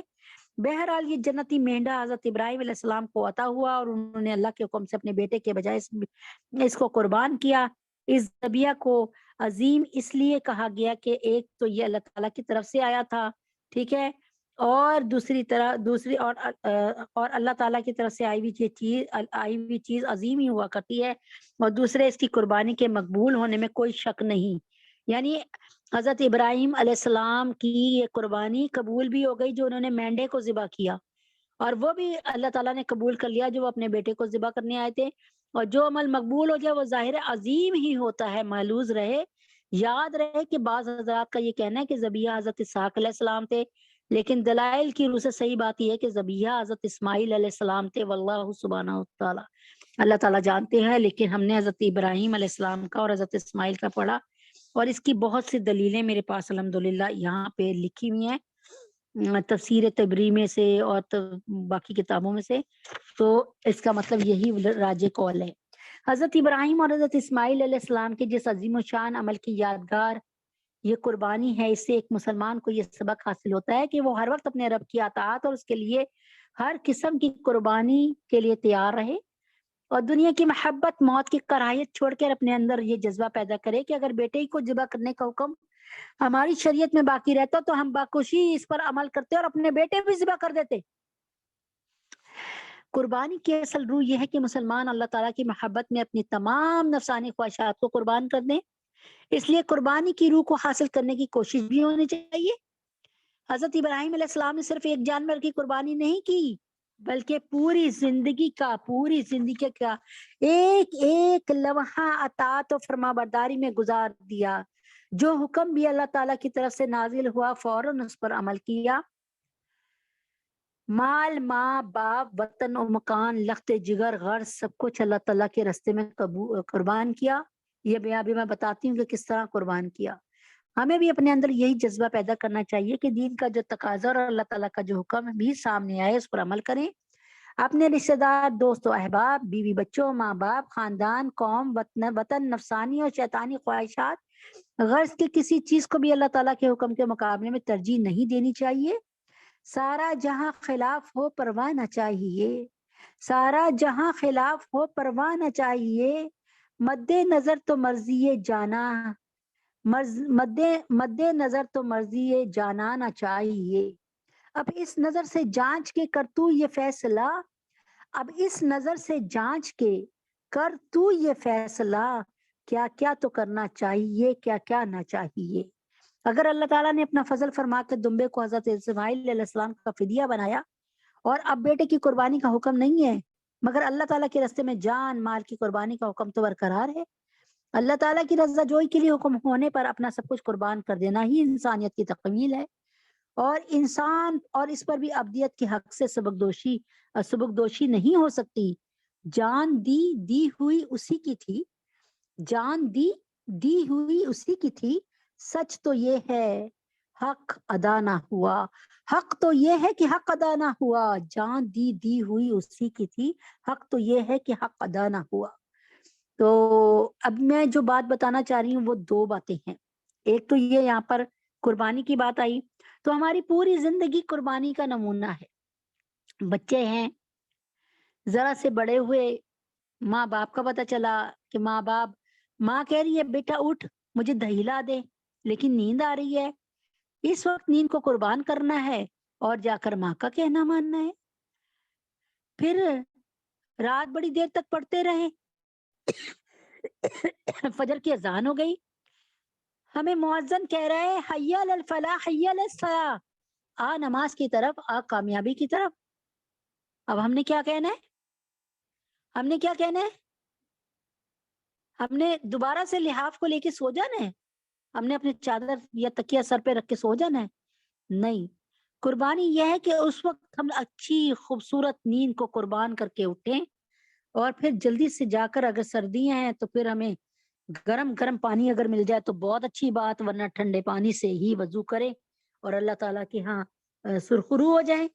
کیا یہ قربانی بڑی ہے یا حضرت ابراہیم کی قربانی زیادہ بڑی ہے؟ اب اسی طرح ارے زکوٰۃ کتنی نکل رہی ہے؟ 5 لاکھ۔ ہائے ہائے 5 لاکھ ہم نکالیں گے تو ہمارا کاروبار ڈاؤن فال آ جائے گا، ہمارا کاروبار خراب ہو جائے گا۔ تو کیا کرنا ہے؟ 5 لاکھ نہیں نکالنے؟ نہیں، نکالنے ہیں۔ کیا بچے کو تو ذبح کرنے کے لیے نہیں کہا نا؟ تو بچے کو تو ذبح کرنے کے لیے نہیں نا کہا، اللہ تعالیٰ نے نہیں کہا نا۔ بیٹا تو نہیں مانگا قربانی کے لیے، بیٹی تو نہیں مانگی۔ کیا ہے کہ بھائی اٹھ جاؤ، نماز پڑھ لو، گرم پانی کر کے وضو کر لو، لیکن تھوڑی دیر کی تو بات ہے، 2 منٹ لگتے ہیں وضو میں، کر لو۔ اسی طریقے سے کیا کہتے ہیں 5 لاکھ روپے زکوٰۃ کے دینے ہیں تو بھائی زکوٰۃ کے دینے ہیں تو دے دو، کوئی بات نہیں، اللہ ہی نے تو 5 لاکھ دیے تھے، اللہ ہی کے لیے دے رہے ہو۔ آپ کے 5 لاکھوں سے کتنے غریبوں کا سال بھر کا راشن آ جائے گا؟ آپ کے 5 لاکھ سے کتنے مدرسوں کے بچے کھانا کھا لیں گے؟ آپ کے 5 لاکھ سے بیوہ عورت کی چھت بن جائے گی۔ آپ کے 5 لاکھ سے 5 لاکھ نہیں ہوں گے، ایسے دیے جلیں گے کہ آپ لوگوں کو اس لیے ترغیب دیں کہ دیکھیں اللہ پاک کے حکم سے اللہ نے مجھے دیا، اور اللہ پاک کے حکم سے نفس میں غرور نہ ہو آپ کے. آپ بتائیں دوسرے پہ رکھ کے کہیں کہ لوگ تو 5-5 لاکھ کی زکوٰۃ دیتے ہیں، تو پھر لوگوں کو بھی ہوگا کہ یہ تو زکوٰۃ دے رہی ہیں، ہم کیوں نہ دیں، ہم بھی آگے بڑھیں گے. تو کیا ہوا زندگی کے کس موڑ پہ روزہ، ہائے اللہ گرمی بہت شدید، ارے یار نہیں گرمی تو بہت شدید ہے، اس میں روزہ تو نہیں رکھ سکتے ہم، اس میں تو روزہ نہیں رکھ سکتے، تو پھر کیا کرنا ہے، گرمی کا روزہ چھوڑ دینا ہے؟ نہیں بھائی کیوں نہیں، پھر یاد کر لیا کرو کہ بیٹے کو تو ذبح نہیں کرنا پڑ رہا، ابھی تو میں نے اور کچھ بتایا ہی نہیں، پھر یاد کر لیں بیٹے کی قربانی تو نہیں مانگ رہے اللہ، کیا مانگ رہے ہیں، روزہ. تو پیاری بہنوں یہ سوچ کے رکھ لیں کہ یہ اللہ تعالیٰ اس سے خوش ہو جائیں گے، اور روزے کا اجر اللہ تعالیٰ فرماتے ہیں میں خود تمہارا ہو جاؤں گا، الصوم لی وانا اجزی بہ، الصوم لی وانا اجزی بہ، کہ روزے کا اجر میں خود دوں گا یا روزے کا اجر میں خود ہوں. تو میری پیاری بہنوں اطاعت اگر جب آ جاتی ہے، محبوب سے محبت ہو جاتی ہے، تو سارے کام آسان. اللہ تعالیٰ کا نام بار بار لیا کریں اور اللہ سے کہا کریں اللہ مجھے اپنی وہ محبت عطا فرما کہ تیری محبت میں سرشار ہو جاؤں، تیری محبت میں اپنے آپ کو کاٹ کے، وہ پتہ ہے نا حضرت موسیٰ علیہ السلام کے لیے، پتہ نہیں یہ روایت سچی ہے کہ نہیں ہے لیکن بتا دیتی ہوں، ایک جھنجھوڑنے کے لیے تو ہے نا، لیکن سنی بھی کافی مستند لوگوں سے ہے لیکن میں نے پڑھی نہیں، کہ حضرت موسیٰ علیہ السلام سے ایک عورت نے کہا کہ موسیٰ اللہ سے دعا کرنا کہ میرے لیے بچے ہو جائیں، تو حضرت موسیٰ علیہ السلام نے کہا کہ اللہ تعالیٰ یہ عورت کہتی ہے کہ میرے یہاں بچے ہو جائیں، اللہ تعالیٰ نے فرمایا موسیٰ میں نے اس کی قسمت میں اولاد لکھی نہیں ہے، یعنی اس کو بچہ نہیں ہو سکتا. تو اب وہ عورت بیچاری کہتی ہے کو حضرت موسیٰ نے فرمایا بھائی تیرے یہاں تو بچہ نہیں ہو سکتا، اللہ تعالیٰ نے تیرے لیے قسمت میں تیرے لیے رکھی کوئی نہیں اولاد، اچھا بچہ نہیں ہو سکتا، وہ رونے لگی. خیر بات آئی گئی ہوگی، چند سال بعد کچھ 6-7 سال بعد موسیٰ علیہ السلام کا 5 سال بعد مطلب کچھ سالوں بعد گزر ہوا، موسیٰ علیہ السلام نے دیکھا اس کے آنگن میں بچے کھیل رہے ہیں، ایک نہیں دو نہیں 2-3 بچے کھیل رہے ہیں. موسیٰ علیہ السلام نے اس عورت سے پوچھا تیرے یہ بچے کس کے ہیں، میرے. موسیٰ تو نے تو کہہ دیتا میرے آنگن میں بچے نہیں کھیلیں گے، دیکھ لے تو میرے آنگن میں بچے کھیل رہے ہیں اور میرے اپنے ہیں.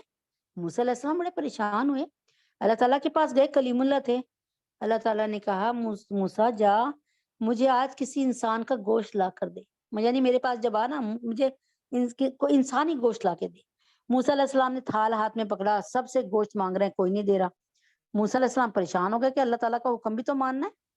جنگل کی طرف نکلے، بیابان کی طرف، دیکھا ایک آدمی بیٹھا ہوا اللہ تعالیٰ کی یاد میں مست مجذوب تھا، وہ اللہ تعالیٰ کو ماننے والا تھا، اللہ تعالیٰ کی اس میں ڈوبا ہوا تھا محبت میں.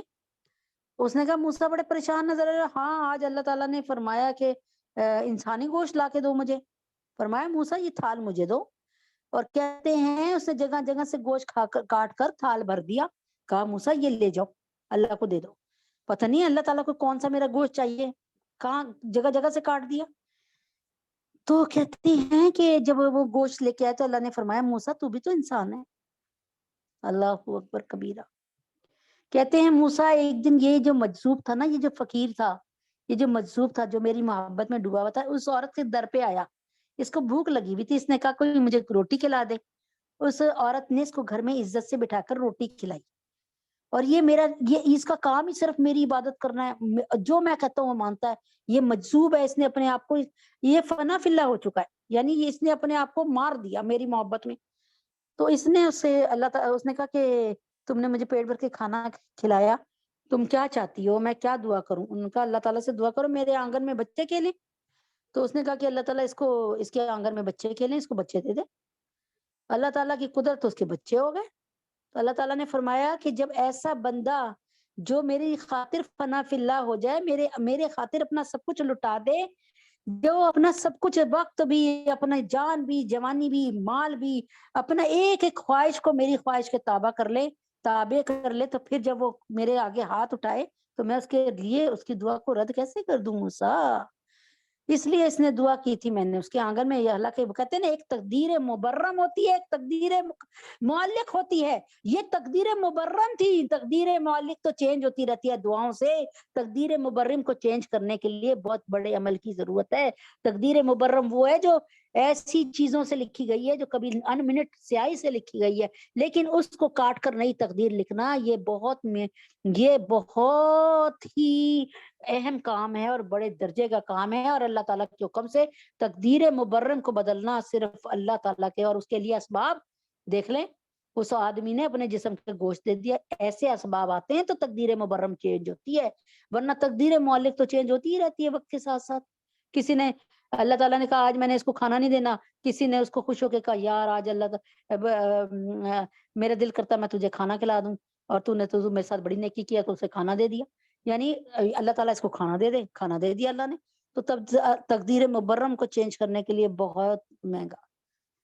تو اللہ تعالیٰ کے حکم سے حضرت یہاں پر ایک لمحہ فکریہ کہ آپ اور میں، ہمیں کہا جاتا ہے کہ ہم ہمارے مردوں کو کہا جاتا ہے داڑھی رکھ لیں، ارے بھائی نبی اکرم صلی اللہ علیہ وسلم شفاعت اسی کریں گے جس کی شکل نبی پاک صلی اللہ علیہ وسلم جیسی ہوگی، تو نبی اکرم صلی اللہ علیہ وسلم کے تو مکھڑے پر سونے، مکھڑے پر سونے چہرے پہ سونے، مکھڑے پہ داڑھی سچی ہوگی، اور ہم بغیر داڑھی کے بغیر کیسے نبی پاک صلی اللہ علیہ وسلم سے کہیں گے کہ جنت چاہیے ہمیں شفاعت کر دیں؟ نبی پاک صلی اللہ علیہ وسلم فرمائیں گے تو میری یونیفارم میں نہیں نظر آ رہا۔ پھر ارے یہاں پر بیکن ہاؤس میں اور ایل جی ایس میں جا سکتے ہو بغیر یونیفارم کے؟ تمہارے بچے جا سکتے ہیں؟ جا سکتے نہیں جا سکتے، تو پھر نبی پاک صلی اللہ علیہ وسلم کی اعلیٰ جنت میں داڑھی بغیر کیسے جا سکتے ہو؟ اور ہمیں داڑھی بہت بری لگتی ہے، ہم کہتے ہیں لوگ کہیں گے لو یہ کیا لو بڈھا لگتا ہے تو، اللہ اکبر، ہمیں داڑھی سے انکار ہوتا ہے۔ آپ مجھے بتائیں نبی پاک صلی اللہ علیہ وسلم جن کے حسن کو تمام نبیوں کا حسن جمع کر لو تو میرے نبی کا حسن بنے، تمام دنیا کے حسن کو جمع کر لو تو تمام میرا۔ محمد کا مطلب کیا ہے ذرا بتا دیں آپ لوگ، احمد کا مطلب کیا ہے اس کو بھی بتا دیں، اس کو بھی دیکھ لیں محمد اور احمد کے نمبر مطلب کو، اور دیکھیں اور اس پر غور کریں کہ محمد کیا ہے اور وہ احمد کیا ہے۔ اللہ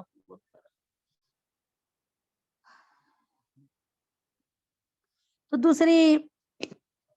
دوسری بات یہ ہے کہ اسی طریقے سے عورتوں سے کہا جائے کہ بھائی شرعی پردہ کر لو، اپنے دیور کے سامنے پردے میں آؤ، جیٹ کے سامنے پردے میں آؤ، بہنوئی کے سامنے پردے میں آؤ۔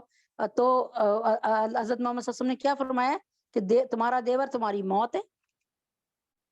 تو اب آپ مجھے بتائیں نا کہ حضرت محمد صلی اللہ علیہ وسلم یہ کہہ رہے ہیں اور سچی خبریں دینے والے مخبر صادق، اور ہم سمجھ رہے ہیں نہیں، معاشرے میں جینے کے لیے یہ آکورڈ باتیں نہیں کرنی، یہ ایسی فضول باتیں ہم یہ سمجھ رہے ہیں یہ فضول باتیں ہیں۔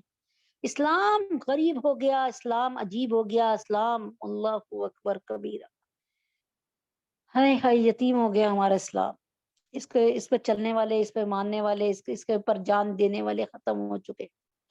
اب آگے جہاں ایک بات جو اور ضروری تھی وہ یہی ہے کہ آج جہاد پہ نکلتے ہوئے ہمیں بڑا مشکل ہو جاتا ہے، ہم اس کو سمجھتے ہیں کہ حضرت محمد صلی اللہ علیہ وسلم نے فرمایا الجہاد ماضین الی یوم القیامہ، قیامت کی صبح تک جہاد جاری رہے گا۔ فلسطین آپ نے دیکھا کہ افغانستان میں جہاد کی برکتیں، آج سرسبز و شاداب افغانستان کو دیکھ لیں، انہوں نے اللہ کے بھروسے پہ لڑائی کی اور اللہ نے ان کی کیسی مدد کی۔ کہتے ہیں میں نے یوٹیوب سے دیکھا کہ 21 لوگوں نے 21 ملکوں نے، جس میں میرے خیال میں کینیڈا وغیرہ پتہ نہیں کون کون سے، فرانس اور پتہ نہیں کون کون سے ملکوں نے، انہوں نے ساروں نے مل کر، رشیا نے، امریکہ نے، انہوں نے حملہ کیا۔ افغانستان بیچارہ، افغانستان ہمیشہ لڑتا ہی رہا اتنے عرصے سے، لیکن اب لڑ کے ماشاءاللہ وہ ہوتا ہے نا جیسے نبی پاک صلی اللہ علیہ وسلم کو بڑی خوشخبریاں سنائی گئی تھی جنگ غزوہ احزاب کے بعد، پھر اللہ اب خوشخبریوں کا موسم آ گیا الحمدللہ۔ یہاں یہ بات اب اس طرح ختم کرتے ہیں کہ حضرت ابراہیم علیہ السلام کو حکم ہوا کہ ابراہیم ذرا جاؤ تو صحیح، ایسا کرے،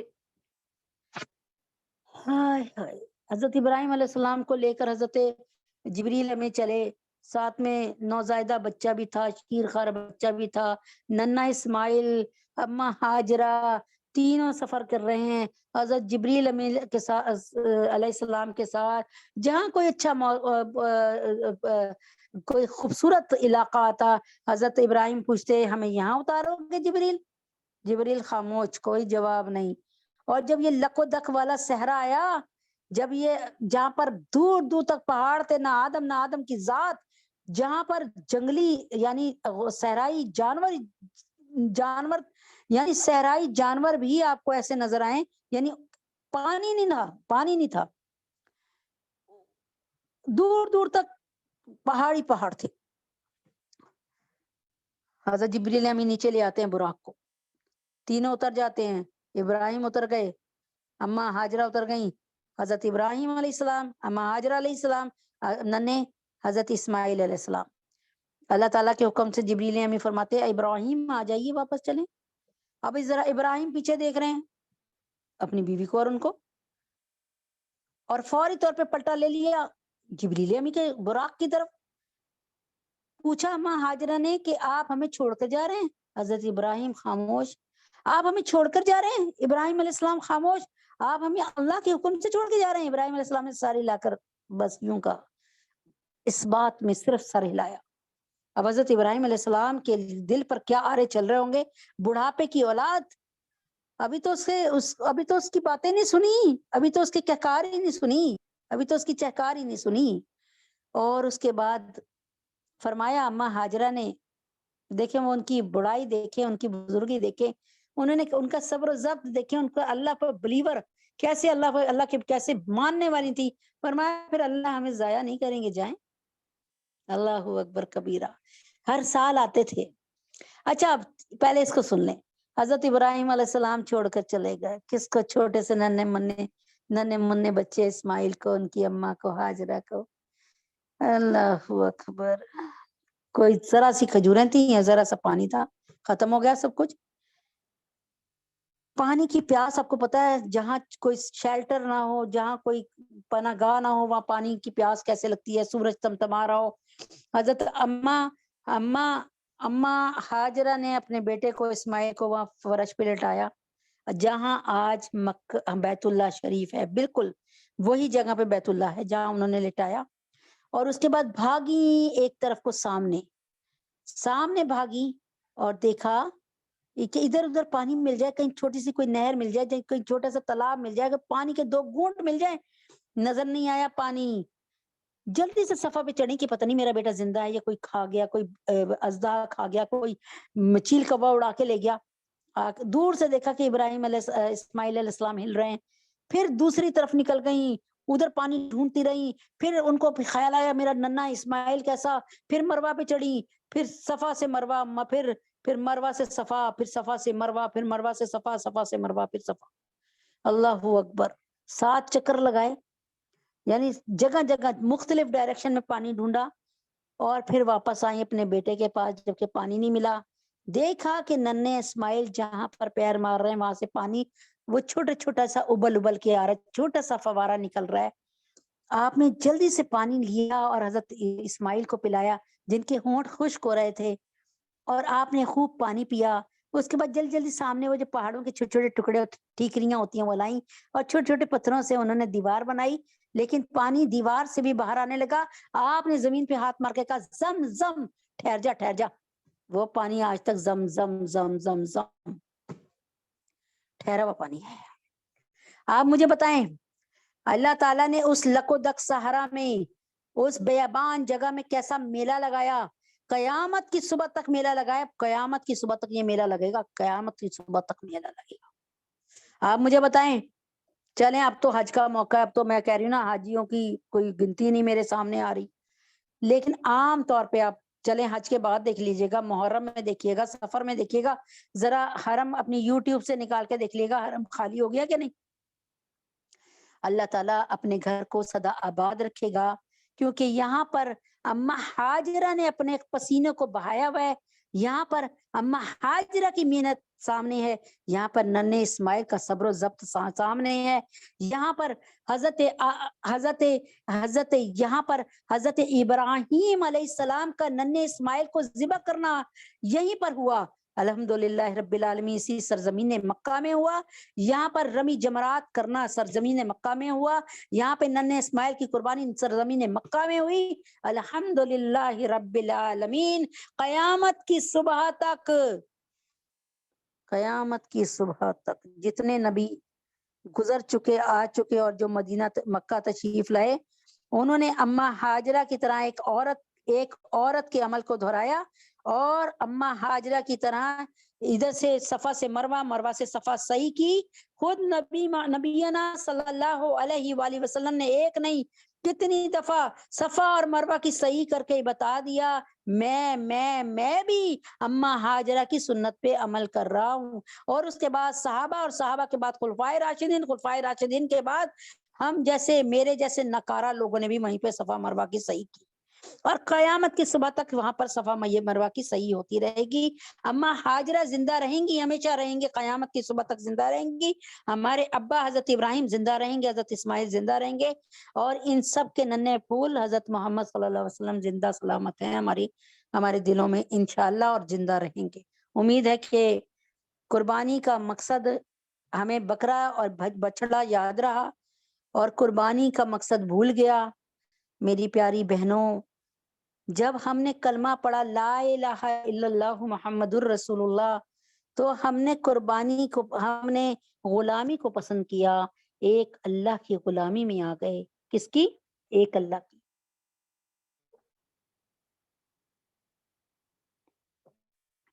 ایک اللہ کی غلامی میں آ گئے. اور پھر ہم نے دیکھنا ہے کہ اللہ ہم سے کیا چاہتے ہیں، اللہ کن باتوں سے خوش ہوتے ہیں. آپ یقین کریں، انتہائی دنیا داری کی زندگی کو چھوڑا میں نے، اللہ نے مجھ سے چھڑوایا، میں نے نہیں، مجھ سے اللہ نے چھڑوایا. اور یقین کریں جب پہلی دفعہ پردہ کیا تھا تو یقین کریں اس وقت کی سچویشن، یعنی جب میں پردے میں آئی تھی نئی تو مجھے کیا سچویشن تھی. مجھے لگتا تھا میں سڑک پہ جا رہی ہوں تو میں گناہگار اور مجرم ہوں. میں ایسی شرمندگی کے ساتھ نظریں جھکا کے جاتی تھی. میں کسی شادی میں پردے کے ساتھ جاتی تھی برقع اوڑھ کے، تو آپ یقین کریں مجھے کوئی منہ نہیں لگاتا تھا، کوئی بات کرنا پسند نہیں کرتا تھا میرے سے، اور دل کرتا تھا یہ جلدی سے پردہ اتار دوں. پھر میں کلمہ پڑھتی تھی لا الہ الا اللہ محمد رسول اللہ. اے میرے اللہ، یہ وقت میرے سے برداشت نہیں ہو رہا، اس وقت کو کیسے گزاروں. پھر اللہ تعالیٰ کے حکم سے قاری صاحب سے کہا، قاری صاحب جی لوگ بڑی عجیب نظروں سے دیکھتے ہیں، انہوں نے میری جوانی یعنی انہوں نے میرے پہلا یعنی انہوں نے میرا ماضی دیکھا ہوا ہے، قاری صاحب جی میں کیا کروں. قاری صاحب نے کہا کہ قاری صاحب نے کہا تم اللہ کا یونیفارم پہن کے جاتی ہو بیٹا. قاری صاحب نے بڑے پیار سے سمجھایا کہ آپ تو اللہ کی یونیفارم میں جاتی ہیں، اور جب اللہ کا یونیفارم، بادشاہ کا یونیفارم، کہتے ہیں یہاں پر اگر کوئی چپڑاسی بھی ہو اور کوئی ڈرائیور بھی ہو نا ملک کے صدر کا، تو وہ اترا کے چلتا ہے کہ یونیفارم پہنی ہوئی ہے اس نے ملک کے صدر کی، تو وہ اترا کے چلتا ہے کہ دیکھا میں تو جی فلاں وزیر کا فلاں باڈی گارڈ ہوں. تو قاری صاحب کہتے ہیں کہ دیکھیں وہ کس طرح اترا کے چلتا ہے نا، یعنی میری سورس کہاں تک ہے، میری سورس وزیر اعظم تک ہے. تو اسی طرح آپ کی سورس اللہ تک ہے. وقار صاحب نے جس انداز سے سمجھایا اور کہا آپ خاموش تبلیغ کر رہی ہیں، آپ لوگوں سے کچھ بھی نہیں کہہ رہی، آپ شادی میں جا کر لوگوں کو بتاتی ہیں کہ آپ نے جو 25,000 کا سیٹ پہنا ہوا ہے نا اور 20,000 کا سوٹ پہنا ہوا ہے نا، اللہ اکبر، اور میں نے اللہ کی یونیفارم پہنی ہوئی ہے. اب آپ بتائیے شادی اس طرح بھی تو اٹینڈ ہو سکتی ہے، کوئی پیسہ نہیں لگا، انہی گھر کے کپڑوں پر میں نے برقع چڑھایا، اپنی جوتی اچھی سی پہنی اور ایک بیگ پکڑا اور چلے گئے. قاری صاحب کہتے ہیں یہ طریقہ سمجھائیں کہ بجائے ایک شادی میں لاکھ روپیہ لگا رہے ہیں کپڑوں پہ، برائڈل میک اپنے کپڑوں پہ، بیوٹی پارلر پہ، ornaments زیورات پہ، اور اس کے بعد ٹیلر کی منتیں کر رہے ہیں کہ وقت پہ دے دیں، تو جوتی پر اب ہماری تو برقعے سے ہماری جوتی بھی چھپ جاتی ہے الحمدللہ. تو بتانے کا کیا مقصد ہے کہ جیسے حضرت ابراہیم علیہ السلام اور اسماعیل علیہ السلام نے اللہ کے حکم کو پورا کیا، میں امید کرتی ہوں کہ آپ بھی آج سے ایسے ہی اللہ تعالیٰ کے، اور میں بھی انشاءاللہ اللہ کے حکموں کو ایسے ہی پورا کرنے کی کوشش کروں گی انشاءاللہ. اللہ تبارک تعالیٰ قبول اور منظور فرمائے، اللہ تعالیٰ اس میں برکت عطا فرمائے، اللہ ہماری اس میٹنگ کو ایسے قبول فرمائے، اللہ تعالیٰ میری آواز کو مشرق سے مغرب تک، شمال سے جنوب تک، کریا کریا، بستی بستی، گاؤں گاؤں، نگر نگر، چپا چپا، کونا کونا پہنچائے، اور اللہ تعالیٰ اس کام کو قبول فرمائے۔ اللہم صلی علی محمد و علی آل محمد۔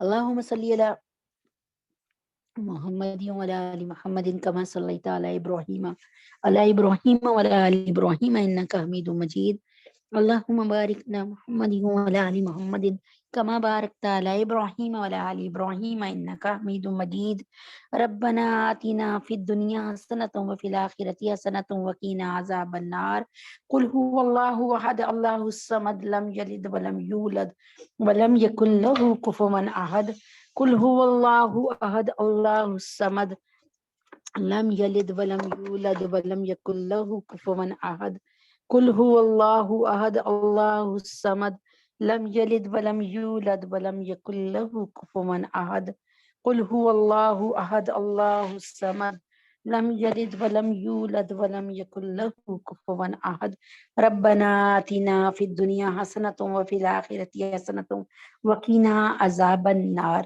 اے اللہ پاک، اپنے حبیب پاک صلی اللہ علیہ وسلم کے طفیل میں مجھے، میری اولادوں کو، جتنے لوگ سن رہے ہیں ان کو، ان کی اولادوں کو، کل محمد محمد صلی اللہ علیہ وسلم کی کو کے ہر افراد کو اور آنے والی اولادوں کو اللہ اپنے حبیب کے طفیل میں دنیا اور آخرت کی بھلائیاں عطا فرما دیجئے، دنیا اور آخرت کی خیریں عطا فرما دیجئے یا اللہ، دنیا میں بھی بھلائی اور کامیابیاں عطا فرمائیے، دنیا میں بھی جنت اور آخرت میں وسیع جنت عطا فرمائیے۔ اے اللہ، آپ ہماری پکار کو سن سکتے ہیں، اے اللہ آپ ہماری پکار کو سن سکتے ہیں، یا اللہ آپ ہماری توبہ کو قبول کر سکتے ہیں، یا اللہ آپ ہم سے ہماری گناہوں کو دور فرما دیجئے، یا اللہ آپ ہم سے ہماری سختیوں کو دور فرما دیجئے، یا اللہ اپنے حبیب پاک صلی اللہ علیہ وسلم کے طفیل میں، یا اللہ اپنے رسول پاک صلی اللہ علیہ وسلم کے طفیل میں ہماری زندگی ایسی بنا دیجئے جیسے صحابہ کی زندگی تھی، اے اللہ ہمارے دل میں اپنی محبت، اپنے نبی کی محبت ڈال دیجئے، اے اللہ ہمارے دل میں اپنی محبت، اپنے نبی اکرم صلی اللہ علیہ وسلم کی محبت ڈال دیجئے، یا اللہ ہم بھی صحابہ اکرام رضوان اللہ تعالیٰ اجمعین جیسے اللہ تبارک تعالیٰ ایسے ہی نبی پاک صلی اللہ علیہ وسلم سے محبت عطا فرما دیجئے جیسے انہوں نے حضرت محمد صلی اللہ علیہ وسلم سے محبت کی، اللہ جیسے انہوں نے اپنے اقوال کو، اپنے افعال کو، اپنے تمام چیزوں کو، اپنے اعمال کو نبی پاک صلی اللہ علیہ وسلم جیسا بنایا،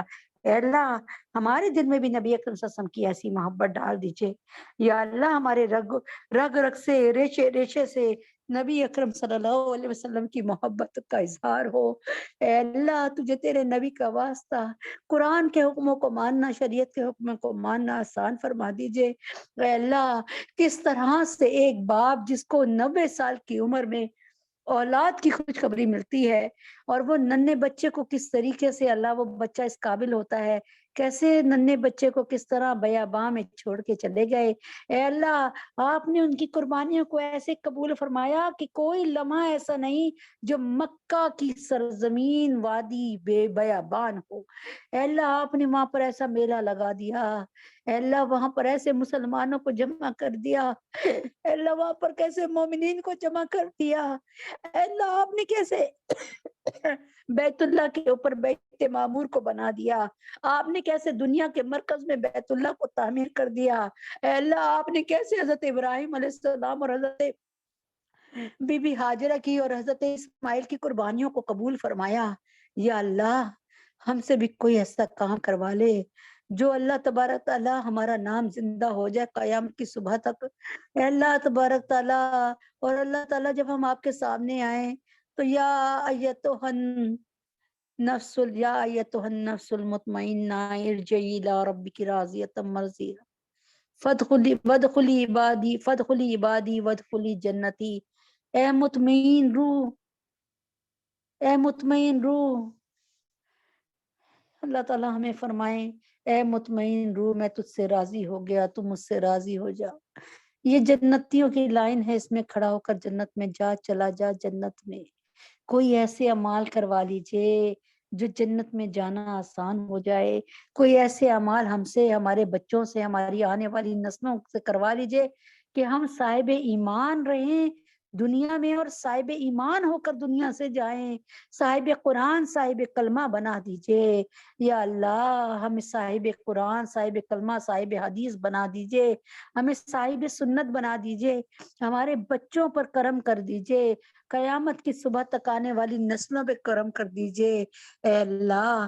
اے اللہ، یہ تیرا مہینہ ذکات کا، تیرا مبارک مہینہ، تیرا پسندیدہ مہینہ ان 4 مہینوں میں سے ہے جن کو تو نے قرآن میں پسند فرمایا، اور قرآن میں جس کا ذکر فرمایا۔ اے اللہ، ان مبارک ساعتوں کا واسطہ، اس مبارک گھڑیوں کا واسطہ، جمعۃ المبارک ہے، عید کا دن ہے، اللہ ہم سب کے گناہوں کو معاف فرمائیے، ہم سب کی خطاؤں کو درگزر فرمائیے، ہمارے بچوں پہ رحم فرما دیجئے، ہمارے بچوں کو اپنے سینے سے لگا کر چمٹا لیجئے اللہ۔ جب آپ کے سینے سے لگیں گے تو کسی شیطان کا، کسی بلا کا، کسی وبا کا، کسی بیماری کا یا اللہ ان پر حملہ نہیں ہو سکے گا یا اللہ۔ یا اللہ، ہمارے بچے آپ کے بندے ہیں اللہ، ہمارے بچے آپ کے بندے ہیں یا اللہ، ہمارے بچے آپ کے بندے ہیں، آپ کے غلام ہیں، ان کو اپنی غلامی میں لے لیجئے یا اللہ۔ ہمیں جیتی جاتی جاگتی آنکھوں سے ہمارے بچوں کا صاحب اسلام ہونا دکھا دیجئے، صاحب قرآن ہونا دکھا دیجئے، عالم قرآن اور عامل قرآن ہونا دکھا دیجئے۔ ہمارے بچوں کو اسلام سے ایسی محبت عطا فرمائیے کہ وہ ان کی ایسی خوبصورت داڑیاں ہوں اللہ۔ الحمدللہ کہ اللہ تعالیٰ کہ تیرا شکر ہے کہ ابھی تک آپ نے ہمارے خاندان میں میرے بھائیوں کے بچوں کو بھی الحمدللہ، میری بہنوں کے بچوں کو بھی الحمدللہ یہ توفیق دی کہ داڑھی رکھ لیں، اور الحمدللہ اللہ تعالیٰ تیرا شکر ہے، تیرا کرم ہے اللہ۔ ایک دو نے جنہوں نے داڑھی نہیں رکھی ان کو بھی داڑھی کی توفیق عطا فرما دیجئے یا اللہ۔ ہم سب کو شرعی پردے کی توفیق عطا فرما دیجئے اللہ۔ ہم کو حضرت عثمان غنی رضی اللہ تعالیٰ عنہ والی حیا عطا فرمائیے اللہ۔ ہمارے بچوں میں، آنے والے بچوں میں حضرت عثمان غنی رضی اللہ تعالیٰ عنہ والی حیا عطا فرمائیے اللہ۔ ان کی حیا کا سرما ہر آنے والی نسل کے ایک ایک فرد کی آنکھوں میں لگا دیجئے یا اللہ۔ حضرت ابو بکر صدیق رضی اللہ تعالیٰ عنہ کی جانثاری عطا فرمائیے ہمارے بچوں کو اور ہماری نسلوں کو اور ہمیں اے اللہ۔ حضرت عمر فاروق رضی اللہ عنہ کا حرام حلال میں فرق کرنا ہم سب کو یہ صفت عطا فرما دیجئے یا اللہ۔ آنے والے فتنوں سے بچا لیجئے اللہ۔ ہمارے بچے ایسے بنا دیجئے جو شیطان کے منہ پہ تھپڑ مارے اللہ۔ موبائل کا استعمال ہمارے بچوں سے ایسا کروا دیجئے کہ جس سے ہر لمحے ان کے لیے موبائل ان کا صدقہ جاریہ بن جائے یا اللہ۔ تجھے تیرے نبی کا واسطہ ہم سے وہ کام کروا لیجئے، ہماری مشینری سے وہ کام کرا لیجئے یا اللہ جس سے تو راضی ہو جا یا اللہ۔ ہمارا جب وقت آخر آئے اے اللہ پاک، ہماری زبانوں سے کلمہ پاک جاری ہو جائے یا اللہ۔ اپنے حبیب کے طفیل میں جب نزا کا عالم طاری ہو تو لب پہ کلمہ جاری ہو لا الہ الا اللہ محمد رسول اللہ۔ اے اللہ ہم سب کے گناہوں کو معاف فرمائیے یا اللہ۔ جن بچوں نے امتحان دے رہے ہیں، دینے والے دے چکے ہیں، ان سب کو ڈاکٹر ہمنا، ڈاکٹر عمیر، افسر فاطمہ، عیشا معاہد سمیت جتنی بھی عورتیں بیٹھی ان کے بچے بچیوں کے لیے، ان سب کو، ان کے اہل خانہ کو، ان کے زوج کو، سب کو اللہ تعالیٰ اپنے حبیب کے طفیل میں دنیا اور آخرت کے ہر امتحان میں 100% نمبروں سے کامیابی عطا فرما دیجئے یا اللہ۔ جتنے بھی بیمار ہیں جزا اللہ عنا محمد ما هو آلو، ان کو صحت کاملہ عاجلہ مستمرہ عطا فرما دیجئے یا اللہ۔ تمام علماء اسلام، علماء ہند، علماء پاکستان، علماء جہاں، سب کو اللہ صحت کاملہ عاجلہ مستمرہ عطا فرمائیے، ایمان کے نور کے ساتھ ان کی حفاظت فرمائیے یا اللہ۔ ندیم بھائی کو صحت کاملہ عاجلہ مستمرہ عطا فرمائیے یا اللہ۔ ندیم بھائی کو، حضرت جی کو صحت کاملہ عاجلہ مستمرہ عطا فرمائیے یا اللہ۔ ندیم بھائی کو، حضرت جی کو اور میرے کزن کوکب کو صحت کاملہ عاجلہ مستمرہ عطا فرمائیے اور اللہ تبارک تعالیٰ ایک بچی ہیں شازیہ، ان کو بھی صحت کاملہ عطا فرمائیے اور عبداللہ کی آنکھوں کو ٹھیک کر دیجئے یا اللہ۔ اپنے حبیب کے طفیل میں جتنے بھی ہماری اہلیہ حسین ہیں، اہلیہ رضوان الہی ہیں، ان کو صحت کاملہ عاجلہ مستمرہ عطا فرمائیے اور ساتھ ہی اللہ اہلیہ حسین کے بہنوئی کو اور بہن کو اللہ صحت کاملہ عاجلہ مستمرہ عطا فرمائیے یا رب۔ جتنے لوگوں نے مجھے کہا جن کے نام اس وقت ذہن میں نہیں آ رہے، سب کو صحت کاملہ عاجلہ مستمرہ عطا فرمائیے۔ یا اللہ عیشا پر رحم فرما دیجئے، وہ ننھی منی بچی اس پر رحم فرما دیجئے، کرم فرما دیجئے، اس کو بھی صحت کاملہ عاجلہ مستمرہ عطا فرمائیے۔ یا اللہ اپنے حبیب پاک صلی اللہ علیہ وسلم کے طفیل میں بے اولادوں کو اولاد عطا فرمائیے۔ یا اللہ عائشہ کو، سونیا کو، اللہ پاک رقیہ باجی جان کو اور تمام بے اولادوں کو اولاد عطا فرمائیے۔ اللہ نیک نرینہ اولاد عطا فرما دیجئے، آمین یا رب العالمین۔ یا اللہ تجھے تیرے نبی کا واسطہ، یا اللہ تجھے تیرے نبی کا واسطہ کریم اللہ ہم سب پہ رحم فرما دیجئے۔ جو بچیاں گھروں میں بیٹھی ہیں اور شادی کے قابل ہیں، اللہ بے نکاحی ہیں، ان کے لیے نکاح کا بندوبست فرما دیجئے، ان کو نیک زوج عطا فرما دیجئے اللہ اپنے حبیب پاک صلی اللہ علیہ وسلم کے طفیل میں۔ یا اللہ نیک رشتے بھیج دیجئے، یا اللہ تمام امت محمدیہ صلی اللہ علیہ وسلم کی ہر بچی بچے کے لیے نیک رشتے بھیج دیجئے، جتنے ہمارے لوگ سن رہے ہیں ان کی بچیوں کے لیے بھی نیک رشتے عطا فرما دیجئے۔ یا اللہ اپنے حبیب کے طفیل میں حفصہ فاطمہ کے لیے، یا اللہ سدرہ سبحانہ کے لیے، یا اللہ، یا اللہ سائمہ ان کی بہنوں کے لیے، ام حبیبہ کے لیے، اے اللہ پاک عفیفہ بینش کے لیے نیک رشتے عطا فرما دیجئے، دین کے دائی رشتے۔ یا اللہ والدین کی زندگی میں ان کو اپنا گھر کا کر دیجئے اور بسا دیجئے۔ ہماری جن بچیوں کی شادیاں ہوئی ہیں ان کو اپنے اپنے گھروں میں بہت بہترین طریقے سے بتا دیجئے۔ یا اللہ طیب اردگان صاحب اور قطر کے حکمران صاحب کی، قطر کے حکمران جو ہے ان کی حفاظت فرمائیے، ان کو صحت کاملہ عاجلہ مستمرہ عطا فرمائیے، اپنی پناہ خاص میں رکھیے۔ تمام مسلمان حکمرانوں کو جو نیک ہے اللہ ان کی جان مال عزت آبرو کی حفاظت فرمائیے، اور جو نیک نہیں ہے ان کو نیک بنا دیے، نیک اور نہیں بن سکتے ان کی قسمت میں نہیں ہے تو دور دفع دور کیجئے۔ پاکستان کو کوئی عمر ثانی لیڈر عطا فرما دیجئے جو پاکستان کے لیے اور پاکستان کی قوم کے لیے اور پاکستان کے اسلام کے لیے اللہ بہترین ثابت ہو۔ یا اللہ، یا اللہ حاجیوں کے حج کو قبول فرما لیجئے، ذی الحجہ کے روزے رکھنے کی توفیق اور اس میں آخری جو ذی الحجہ کی پہلی رات سے لے کے 10 راتوں کی عبادت کی توفیق عطا فرمائیے۔ یا اللہ جس کے لیے آپ نے والفجر ولیال عشر کہا، اس کی عبادت کی توفیق عطا فرمائیے۔ ہم سب کو اپنی غلامی میں لے لیجئے۔ یا اللہ یہ جو بے موسمی بارشیں ہو رہی ہیں ان کے عذاب سے، ان کے خطرات سے اور ان کے جو ہے نقصان سے ہم سب کو بچا لیجئے۔ یا اللہ کراچی میں جو سیلاب کا خطرہ آ رہا ہے ہماری کراچی کو بچا لیجئے، ہم سب کے گناہوں کو معاف فرمائیے، پاکستان میں کالا باغ ڈیم کا قیام فرمائیے، پاکستان میں اللہ اپنے حبیب پاک صلی اللہ علیہ وسلم کے طفیل میں بجلی کو اور پیٹرول کو بہت سستا کر دیجئے، پاکستان کو قرضوں سے نجات دلوائیے، بے حیائی اور مہنگائی کو پورے عالم سے دور دفع دور کر دیجئے۔ وصلی اللہ تعالی علی خیر خلقہ محمد وعلی آلہ وصحبہ اجمعین برحمتک یا ارحم الراحمین۔ سبحان ربک رب العزت عما یصفون وسلام علی المرسلین والحمد للہ رب العالمین۔ السلام علیکم ورحمۃ اللہ وبرکاتہ۔